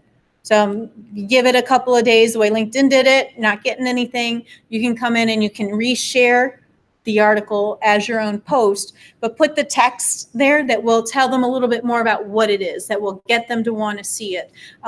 Just like you're creating any other text. So you can continue to reshare these. You can also reshare these outside of LinkedIn. You don't have to be signed into LinkedIn. You don't have to use LinkedIn at all in order to be able to watch these. That's why if you notice the share, the share used to have share to Facebook and Twitter. Did they just take that away? It's got copy link. Oh, copy link. So they used to have a share to Facebook. They used to have it built in. I guess they didn't. But you can copy the link. You can share it in your email marketing. You can share it on Facebook, on Twitter, on Instagram, if you wanted to. But it comes down to, if you really want people to see your articles, you got to promote them. LinkedIn's not going to do it for you the way they used to. Used to be when this first started, which is when I talked about LinkedIn Live being brand new, every single person who posted an article, a notification went out to every single person in their network that, hey, Crystal posted an article, because they're trying to get people to buy into it. They don't do that anymore. They may not even show that in the newsfeed. So you have to be your own advocate with leveraging the articles. And I would take it, if it's something that you want to be paid for, you need to create a sales funnel, leveraging some of the articles to get them into the paid subscription model on your website. That they're examples. So that's a really comprehensive strategy that you would need to be involved with. But I mean, it can definitely be done. So I hope, did that help, Doris? Do you have any follow-up questions? No, it's a good idea. So I take this as a suggestion. Because, you see, it was a little bit of frustration of me that I give so many for free and did not get any back. But what is the best is really great. And we need to talk with our web designer and keep it inclusive. So you're breaking up a little bit, basically, for those here in the, because it was a little bit hard to hear. That's fine, is that unfortunately, content marketing is about giving away free stuff, unfortunately, Doris. But, there are a lot of publishers who are frustrated, and actually a lot of publishers on LinkedIn who had invested a lot of time and money and effort into creating articles on LinkedIn when it first launched, and now they're not getting visibility either because LinkedIn has dialed it back in. There is a new feature out there you might see, and it's very limited. They're not letting anyone request it, but this concept of newsletters where people can subscribe to get your LinkedIn articles, kind of like a newsletter. So you would get a notification that person posted a new article in the subscription, but there's not that many people who have that functionality, and they specifically say in the help, we're not taking anybody wanting to ask to have it at this point. So it's probably a beta function. But so I would say, those would be the recommendations that I would have in terms of promoting. Thank you. So, okay.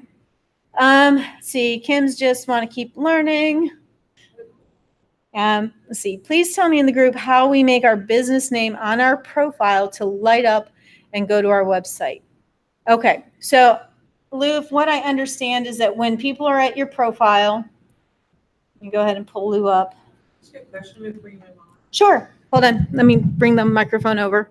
There's two options. There's start a post and then there's write an article. What's the real difference? This is the write an article. That's the full-blown blog article. Okay. Write a post is a status update. It's kind of like a tweet, what you would post on Facebook. So you have actually 1,300 characters in a post. If you've got a blog, we frequently post a link, we write like a tweet Right. Yeah. about the content Yeah. of our blog, and then it automatically, you put the link in, it brings the link up and people can then click. Oh, Yeah, Go to basically your that's the post and read the update. That's the article. same thing as what you would do on Facebook, okay. that type of thing. Okay. But the write an article is like formatting a Formatted. long form Okay. article. And posts, like I said, while they do save your post history, I've had parts of mine disappear. There's no promise that they will have your post history past 2 months. Whereas an article, like I said, those don't disappear. Those are permanently attached to your profile as long as you keep them there. But so Lou's asking about being able to drive people to your website on LinkedIn. And actually, Lou, LinkedIn makes it very difficult to do that. So if you'll notice with the new format, which we were really excited originally, when they pull up the company, it's hyperlinked. And so you would think, oh, cool, it's hyperlinked. That means it's going to take it to my website, right? No. What it's going to do is it's going to drop down and take it to your experience with that company. So here, it's right there. Boom, I clicked on it. It just takes it to the experience section of your profile. There's only one place where you have a hyperlink to your website, and it's very hard to find. And it is in this little link here that says contact info. So people have to open this up and they can click on the website here. You can have 3 website links on your profile. So think, strategically, how do you want to use them? Of course, to the main website. Maybe you have a link to a lead magnet that you have. Maybe if you're trying to drive people to your Facebook page, where do you want to send people most? And that's what you want to use with those links. And so that is the only way to do it. Now, that is one of the reasons why, while it is not linkable, I highly recommend when people create their LinkedIn background photo, and that they do create a branded LinkedIn background photo, in text, you put your website address on it. They can't click on it and can't go to it, but they can easily quickly see, okay, dkrealty.com, I can jump in and I can type that in very easily. So, and if you happen to have, your website doesn't have a nice, pretty short domain, you can always buy a separate domain that would redirect, and you could use that.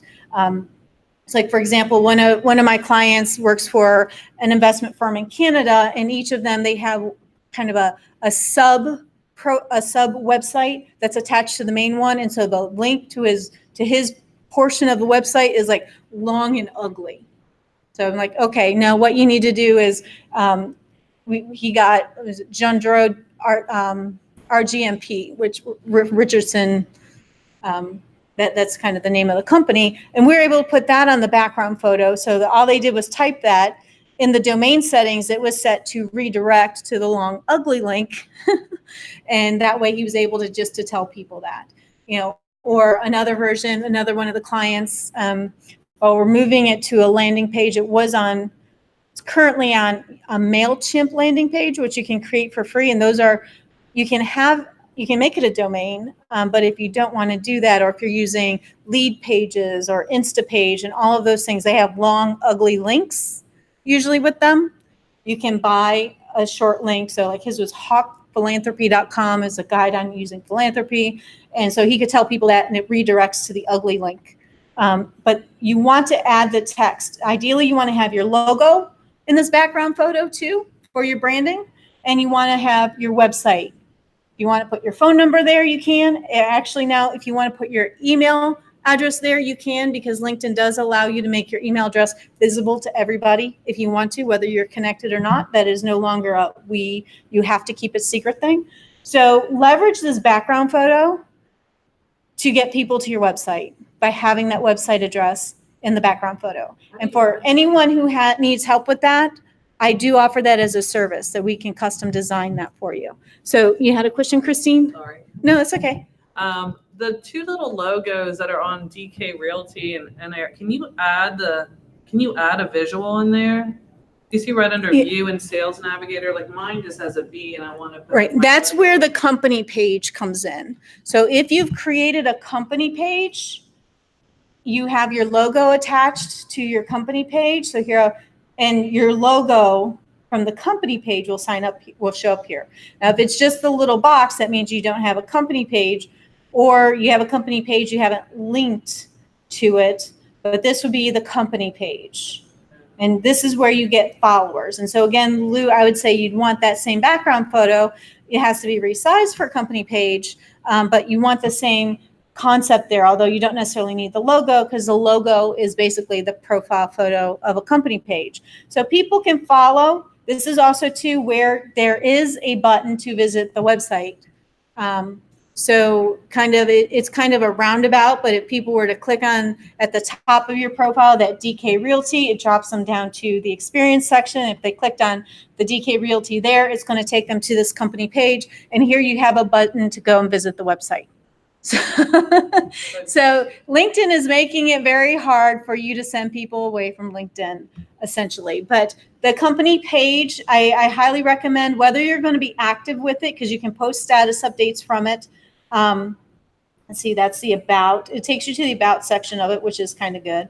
But on the home page, you can do status updates. I don't know if Lou's doing any status updates or not.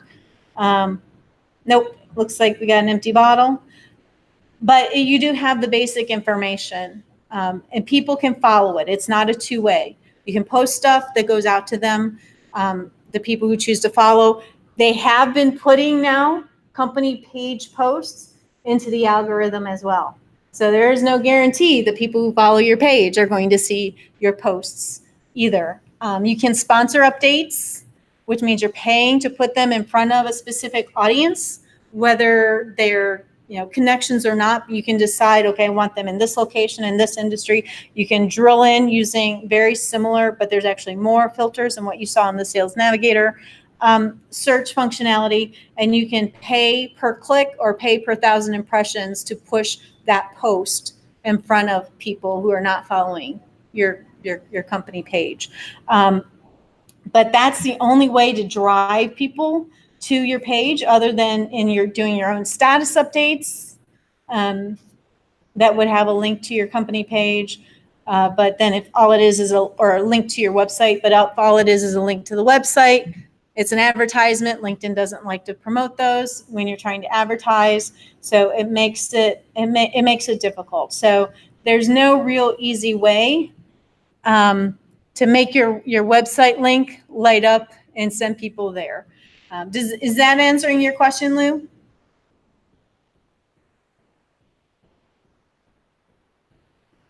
Are you there? You can unmute yourself if you want. Oh, is he still here? I wonder. Oh, no, he jumped off. Huh, Lou's normally always here. Okay. Well, I will let him know to watch the video recording when we have it ready. Which, so you know, it takes usually about a week or so for me to process this video. It's a 3-hour long video, and we try to put some timestamps so you know when we jump to different topics, and that all takes time. So it's not like an immediate, I'm just going to send a link out to the recording, but we will get it to you eventually once we kind of work through that process, just to make it easier for you to watch. So I will make sure that he gets that. Let's see here now. Suzanne, I just saw Suzanne was still on there. I help clients struggling to create their content by interviewing them by phone, video chat, or in person, and then write articles that can be leveraged in a number of ways. What are a few ways to use LinkedIn to promote this service to professional services, higher education, and nonprofits? So actually, Suzanne, it sounds like you're doing something very similar to Phone Blogger. So if people wanted to talk to you about that same concept, it sounds like Suzanne does it as well for you. So now promoting services, if you try to advertise on LinkedIn through status updates, it just really doesn't work. LinkedIn won't show those posts to people because they want you to create content that starts a conversation, not that makes announcements. So a couple ways, I'll let my brain get going, that you could do that is one, if you're allowed to share who your clients are and their content, if you're sharing their content in kind of then maybe because let's see, if you were to put an image and use an image upload, you can put alt text. You can maybe put a little comment there that says, this is an example of what I do for my clients. And in the text part of it, where you say start a post, you would write and maybe promote what's in that video and then provide the link, or not in that video, in that article, and then provide the link to the article in the text. After you've uploaded the image, if you want the image to be visible, it won't hyperlink, but you can have the link in the text. You can only have one thing attached to a post that's not text. If you upload an image, then you can hyperlink a website in the text, but it's not going to pull in the preview of the article that you're sharing. If you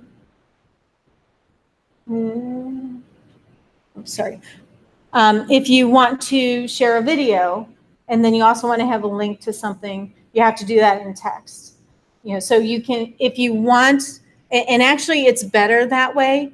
LinkedIn does not like you to send people away from LinkedIn. So when you share a link, like Vic was demonstrating, when you post the link, it pulls in the preview. That tells LinkedIn that you're sending people away from LinkedIn. They don't show those posts quite as much as if you don't share a link. So what I would recommend, if you're allowed to maybe share your clients' stuff as examples, it doesn't seem like it's advertising.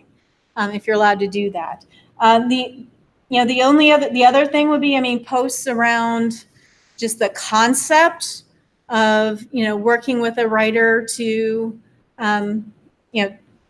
verbally give them information that they can turn into posts or turn into an article. You can go to the paid side. So it comes down to, are you organic or are you willing to pay? You can pay. What I would do, if you're going to pay, you need to have a lead magnet of some sort, maybe a guide to maybe that would address kind of that issue or the pain point, maybe the 5 ways you can write articles without actually being a writer or something like that. And that would be kind of one of the options that they could do. And of course, and you can mention, well, oh, by the way, I do that.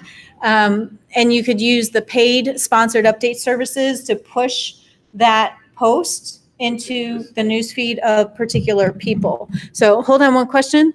Well, it's not a question, it's just a comment, because you're talking about the post that's up there now Yeah, looks like an advertisement. it is an advertisement. Actually, this has been a client. He's currently kind of going on his own because he wants to I've been trying to get him to not advertise, and that's how he wants to do it. So they're doing it themselves.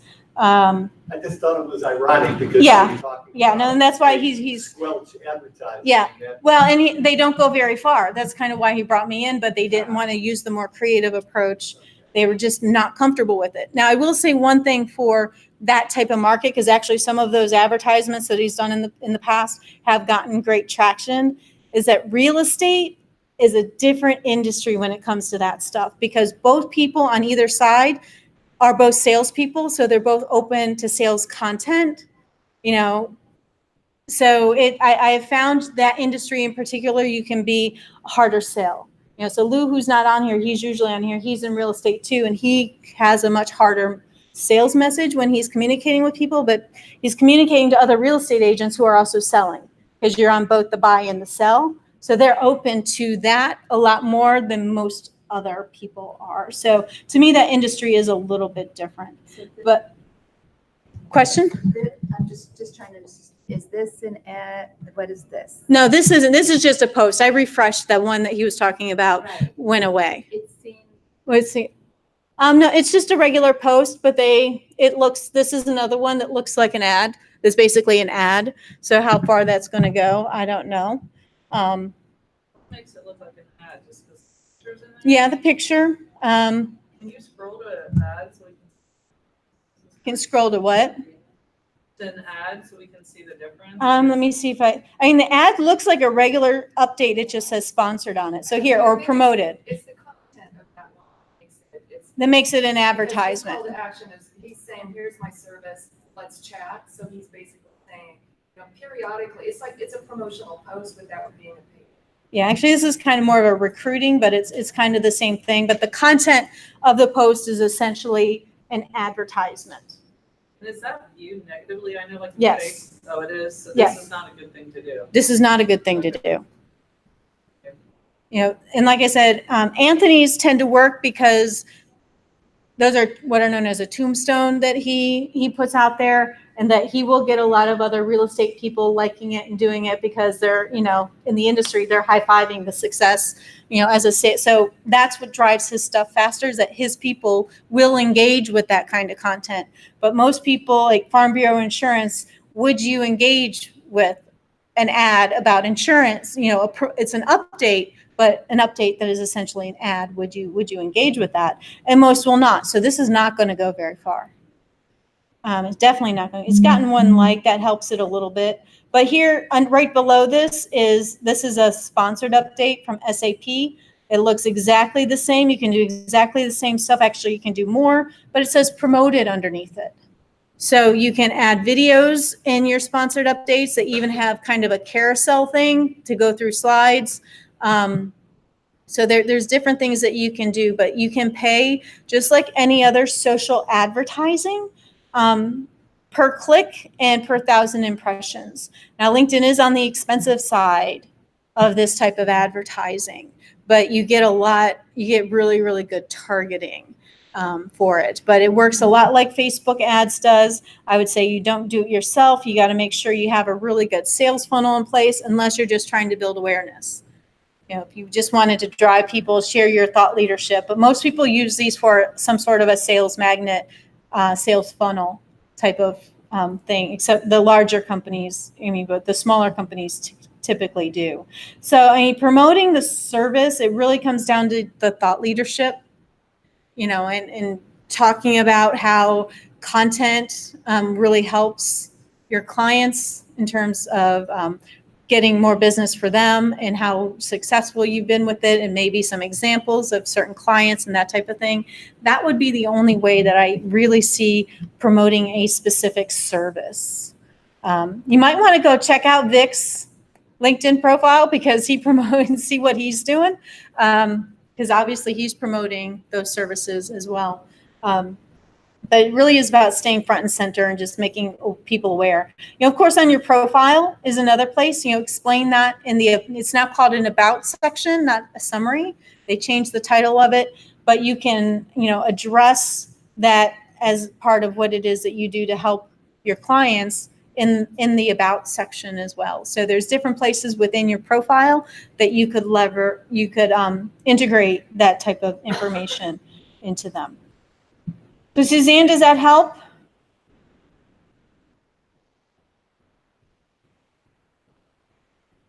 You can unmute yourself if you want, or just chat. Okay, good. Okie dokie. Okay, so the last one left is the biggie, and this is Terry's. How to start using LinkedIn for lead generation. Do you have about 8 or 9 hours? Yeah, because this is my first time. Yeah, here, no, I know. I felt obligated to put something in. Yeah, no, I that's really, fine. Like just coming to work. Well, and so the approach, there's two different, when you're talking about lead generation with LinkedIn, there's two different approaches. And a lot of it depends on the type of business that you have and how active you are in the sales. So you can do lead generation through content. We were just talking about sales funnels, that type of thing, attraction marketing. Of course, unless you're willing to pay, you don't have full control over that going out and who it's going to go in front of. Or you can use the sales approach, which is leveraging the search functionality that I developed to search for the types of people that you would want as clients, create a system where you're inviting them to connect. If they accept, you send follow-up messaging, thank you, would like to get together, get to know you. The whole baby step system is has a mini version of getting that going. And if you go to, I think, linkedinninjatraining.com/baby steps, you can sign up and get that.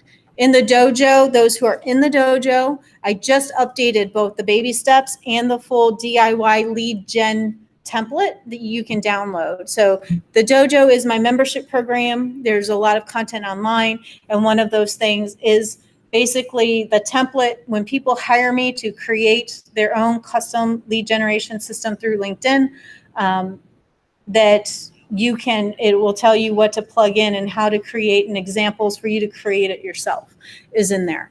Can you go to the URL again? LinkedInninjatraining.com/baby steps. I think it's all one word, baby steps. Here, let me move. Let's see here. It's not off of your regular site. No. Training, not yet. It's because it's just too new for me to have put onto all of, it's just baby steps. LinkedInninjatraining.com/baby steps, all one word. It's brand new. I've not even been promoting it. So, but Dojo members, you don't have to go here to get it. It's in your library. This will require you to sign up for it, but it is in your library, those who are in there. So it really comes down to developing more of a consistent connection strategy. To me, that's where you're going to get, the biggest bang for your buck if you're actively doing sales, because you have to build the relationship. But if you're doing sales, that's the fastest way to eat. Marketing takes time. That's what it's farming. So if you're hunting, you use the advanced search, get connected to them. Once they connect, you use private messages directly to them. You watch what content they're sharing and you engage with it. You like it, you comment on it. And that's how you start to build a relationship and stay in front of them. Because when you comment or like their stuff, they get notifications. And that puts you in front of them and will remind you, especially if it's a cold connection, oh yeah, that's who Terry is. Thanks. And also when you do that, you're helping give them greater visibility. You're pushing their post downstream because now it's visible to your people. They're going to be happy about that. So, it comes down to, really kind of leveraging the network building capability of LinkedIn and doing it in a non-salesy manner. So a lot of people do it they'll put a sales pitch right in the invitation to connect. You always want to customize that invitation to connect. And they'll hit you right over the head with this. If you want to lose connections really fast, that's how you do it. So it's all about coming up with a system like that. And baby steps has kind of the most basic things that you need to be doing on a daily basis really, really quick just to build a habit. And then once you kind of get there, you know, there's other strategies and tactics and things that you can layer in once you start to see the little bit of success you have with baby steps. And as you guys, for those who are Bill Murray fans, hopefully you recognize where that's coming from. One of my favorite movies. That's actually, I had him create that. That is the Leo Marvin's is What About Bob is the movie this comes from. And that's actually Leo Marvin's book with my stuff. It's the exact design of it. I had him do. It's kind of fun for those who would get the reference. So, and that does that give you enough to get started? Because I could go into a lot of detail, and I think it'll be too much for you at this point since you're just getting started. You've given me a lot to think about. Okay, but it is a powerful tool. So, you know, I don't know, like, what is your? I know it's a startup. Like, what is it that you're doing, and who's your target market? Part of it, well, we've got software that can be used by marketing research department. Okay. So we do a lot of blogging Mhm. about every 2 weeks. Maybe we should do more. But you should be connecting with people who are in market research at their companies. Yeah. And the types of companies that would buy, you know, your service, whether it's a large enterprise or maybe it's more small to mid. So you can, once you develop who that target market is, that's the number one thing people do not do, is they don't spend the time before they try to do anything on LinkedIn, identifying who is that target market and making sure your profile speaks to that target market, that it's very clear what you do that's different than your competitors, who it is that you help so that they know, okay, if this is a software that's built more for mid-level, so okay, if you say that, that tells me, okay, it's probably in my budget range, as opposed to, you know, whereas most of that stuff is probably going to enterprise level. And so they don't bother because I can't afford that. So, I mean, that may not be your market, but just kind of as an example of where you can do that in your positioning. So, but spending time identifying who is my avatar, who is that target market, put yourself in their shoes. Okay, if I was reading that profile, what would I need to read for it to deliver the message, for me to see that, okay, you can help me, you're solving my problems, and I want to connect to you that way. Especially if you're doing the cold connection strategy, they're going to come and look at your profile. So you want to make sure you've given them the information they need to say, oh yeah, cool, I want to connect with that person, without being too salesy. You know, it's a balance. It really does require some good writing to pull that together. But you want to be clear, you know, so like, for example, Christina, you're a coach, correct? There's tons of coaches out there. So how do I set myself apart? How do I identify what is the area of expertise in coaching that I do and the types of people that I really work with that will help you get the right connections too, the right people coming to you. So you help with that too? Do I help with that? Yeah. Yeah. I can, or if you want profile development, I also have kind of some certified people that I've trained who can do it at a less costly expense than me doing it, because I'm a Bloomberg published author, 6 out of 6 on the GMAT writing exam, so mine are pretty expensive, but I can do it depending on what's going on. But yes, so helping position the profile. Let me see here. Hey, you guys out in Zoom land, any questions, any follow-up questions out there? I know some of you are still out there because we kind of exhausted. Oh, wait, let me jump over real quick. Check out, in case he's still over here. Gary, if you're still out there watching, or anyone out on YouTube, if you want to chat some questions, we have time for some extra questions. We are at 11:11. Yay, that's a really good universe number to look at your watch at. Oops, okay, here I have, oops. Let's pull up Christine and we Set can. up a company profile. The company page, if you go to. Oh, no, I just did it just now as we were talking. Okay. No, that's fine. But I don't know that it's coming up on that page. Well, you will have to go in and edit your profile, go into the experience section and change it and start typing the company page name. You'll get a drop down and you have to select that drop down. So until you change your personal profile, it's not going to show. So if I'm in my, is it okay if I'm asking? Sure. So if I'm in my page now. So go into, okay, so if you're in your profile, now scroll down to the experience section. Okay, right there. So now click on the little pencil to edit it. Now delete the name of the company. Oh, there it is. Or there, okay, it came in the drop down. You have to make sure you select it from the drop down in order to connect your profile to a company page. You know, that goes for your existing companies, or as well as looking at your past experience if you want to be affiliated, if you want the pretty logos to show up on your profile, which makes it more visually appealing. You have to select the company page from the drop down as you're typing the company name in order to make that appear.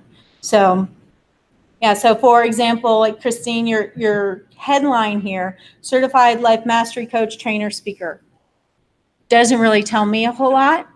You know, so what I tell people with the headline, what you want to do is you want to try to answer 2 to 3 questions. What you do from a functional standpoint, which you do got that. Who do you serve? So who's your target market? And what results do you get? So maybe what the outcomes that your and people. In that little space. Yep, you have 120 characters. There is supposedly, if you use Apple products on the iPhone only, you can get like an extra 100 or so characters, I've been told. I don't use Apple products, but it's only in iOS. So if you want a little bit longer, you can. But that part is important because that piece follows you everywhere you go on LinkedIn. It's when you post something, it's underneath there. People, you know, click. Let me see here. I'd love to see like somewhat an ideal one. Like, is yours ideal? Like Mine's a little bit different. It comes to, you know, how you position it is a little bit. I'm trying to think. I wonder if. I guess Christine Lukens is her, like, how you worked with her, that's why. Actually, no, I've not worked with Christine. Oh, okay. Dear, when a company page changes its name, how can they change their name on their existing company's profile? Is that simple to do? There is a way to do that in the to change the name of your company page within the admin features of the company page. I believe until it gets to a certain number of followers, I think that goes away. Just because there's too many people that are, or a certain number of people who are attached to it. Crystal, did you say the little blurb that So we were looking at Christine's example, 120 characters? 120 characters. Yeah, they don't even give you a full tweet. It's not. You don't even get it. But also too, so here's one actually. Mark's one of our dojo members. I don't know if he's in there. So you can see right below him, career guide helping financial advisors determine the best company or platform. So it gets cut off around 80-ish. So you also want to think of front loading that with the most important component. Right. But if I hover over his name, here's where you get the little pop-up. And you see that. So that headline combined with the photo is what's going to drive whether or not people are going to bother clicking through to see who you are. And so you needed to tell them something. Yeah. You know, also too, if you think if people were to, see, if I were to look for, if I were looking for an executive coach and I type executive coach, LinkedIn's going to deliver me, I want to see, it's a mix. So I'm going to click on people to make sure I just want people. Because it's also showing me some company pages. Okay. So if you look at the results and as you scroll down, you know, if all it's saying is executive coach, Right. There's an opportunity. there's an opportunity. You know, Right. see, so here, this one, facilitating your success through branding positioning. So if I'm looking for a coach to help me with branding and positioning, okay. There are a lot of people who like this method with the little SEO phrases. I'm not a fan of that. I So really mine not. could be something like create new results across your health, wealth, and happiness. Yeah, something along those lines. Yeah, like I said, you gotta wordsmith it, you know, in using some abbreviations and ampersand, you know, you can, you gotta play with it. Those things are acceptable because you've got a limit of characters Right. kind of thing. But so that's what's really, really important. Also too, with you, I would highly recommend a background photo that's going to really make you stand out. Most people don't have that. Well, I thought mine was on there. Yeah, the life you want is possible. Did I like delete it accidentally or something? Let me see.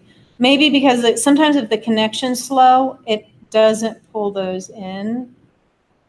Let me see here. It was there a little while ago. Was it? Okay, I thought I had Maybe seen one. Maybe I arbitrarily. You created it yourself? There have been glitches where they don't Well, pull the in. picture, so it was a professional picture, but then I just cut the paint. I I mean, I sprayed. Yeah, I mean, you can grabbed use it. Canva, or I just invested in, Oh, there it is. yeah, so it's I just, cut my for some nails. reason, there it No, is. I think that's great. I think it's, you know, slow. See, but though we don't see, I would, I mean, when you Well, think it cut me off of because- composition, Yeah, yeah, there's a you- picture of me right there, so it's like. right, but I would put, Yeah. it cut me off. yeah, you've really got to make sure these fit LinkedIn's criteria in terms of size. But also too, for this, if you're going to have a picture of yourself in here, I would put it on the far right. So that way it's not just right where your profile photo is. Yeah. So, you know, composition, you don't have your website address listed here. Your logo's not on there, you know, so those are the types of things that My logo is the B brand. That is the one. yeah, but that's too small. Nobody's going to notice that. So you're You saying want the logo in the background image, the background photo. And I think I'm probably good at because I was probably working on a million other things. Yeah. Like I wanted Yeah, no, I to mean, solar, it's yeah. better than having nothing, which Yeah. most people have nothing. But if you really want to optimize it, Yeah. because the impact when people come to your profile for the first time, Yeah. you know, showing them your logo, you know, the logo is just too tiny in this, you know, you want the Yeah. logo, you want your website address, you know, a call out, a tagline like you have, the life you want is possible, great. If you're going to have another image of yourself in it, have it on the far right side, not on the same side as your profile photo. Yeah. I just did that. So, you know, those are some things. Also, too, while they've changed and they've moved the profile photos back to the left on the desktop, on mobile, I believe they're still in the middle. So you want to try to make sure you don't put anything important where they used to be in the middle, because it won't be visible on the mobile. So the website address should be like up in one of the upper corners, ideally, that type of thing, to think about that. So if you click on the B brand, will that take it to the company? No, that's what we were talking about earlier, that Lou asked. It will take you to your experience section. That's right. And if you click on it in the experience section, it will take you to your company page. So I just set up a company page. Right. And so you don't, you know, and then on your company page, there's an option to put a button to go to your website. So, I did that. yeah. So, you know, as you continue to set that up. Let me see here. Yeah. So let's see. Yep. You've got that set up. So that's where the button, that's what they got to go through to get to your website, if they don't know to open up the contact info section on your profile. That's kind of big. I just Well, did this now. Like I said, it's better than nothing to get started. It was pretty good. Thank you. You're ahead of the game. So, okie dokie. Last call for questions. We'll finish up a little early. Any questions out there, Zoom land, YouTube Live? Oops, let me jump over and take a look at our chat and YouTube Live. Nope. Nothing going on there. Okay. Guess we're going to call it. Unless you guys have any other last minute questions. One thing actually, while you guys are still on there, Oh, I do. or those who are on Zoom, I want to, I'm thinking about decreasing the amount of time for Third Friday and moving it later. So I put a little poll up here. If you could add your question, I'm thinking taking it down to 2 hours, starting it at 9:45 versus 8:45, which would be better for those on the West Coast. West Coasties have a really tough time with the time of this. If you think that you'd be okay with that, I would appreciate some feedback, or if you're not, there's a no there as well. So if you're still listening, I'll keep that out there for just a little bit for you to, oh, it starts too early. So I hope you guys found this of value, those who are brand new to it. This is it's very casual, very interactive. So that you get the information that you need right now. So sitting through, I don't know how many webinars you've ever sat through where I only need a couple of things and you sit through an entire hour. Maybe they get to it, maybe they don't. You've just wasted an hour. So this will get you the information you need right now. I do have a question. When I set up the company one, it started asking me questions where I could actually upload from my, like if it was coaching, then all of a sudden, I don't know where I went. But okay, well you'll need to go into the admin tools and walk through there, and you can get back to everything that you can add or edit with the company page. So I'll just ask you when you're done. I know you've got people online. So. Yeah. You just click on admin tools and it should have edit this, edit that, and you can get back into the things you didn't finish setting up. So, okie dokie. So, okay. Last call. Again, last call. Bueller, any last questions? Speak now or forever hold your peace, at least until next month. Nope. Okie dokie. So I am going to go ahead and I appreciate those who've jumped in on the poll. And stop the share. Everyone have a really great weekend. Stay dry. Lots of places in the United States are kind of underwater. We are a bit. Don't know about out there in Germany, but for those of you who don't know, Doris, she's our German member, so she attends from Germany. Yeah, we do have a lot of flood as well. The lake is now going up, so heavy rain. Yeah, the rain's just crazy everywhere. So, but anyways, okay, have a great weekend. Appreciate you guys coming in, and let me know if there's any other questions. I would vote and say 2 hours is good because you seem willing to go extra. Yeah. You know, I like 8:45, but I understand if you have West Coast people and other people that. You know, yeah, I mean, we've even had people from like Hong Kong stay up super late to be able to attend, in Australia, on the other side of the world. But yeah. So okay. It got me thinking that. Well, I think my wife and I think we probably need to do some more work on our website. Okay. Having the support, the website. I think we're probably, we're driving people there, but I'm not sure we're doing. Converting. A job. Yeah. Did you build your website yourself? Well, we had some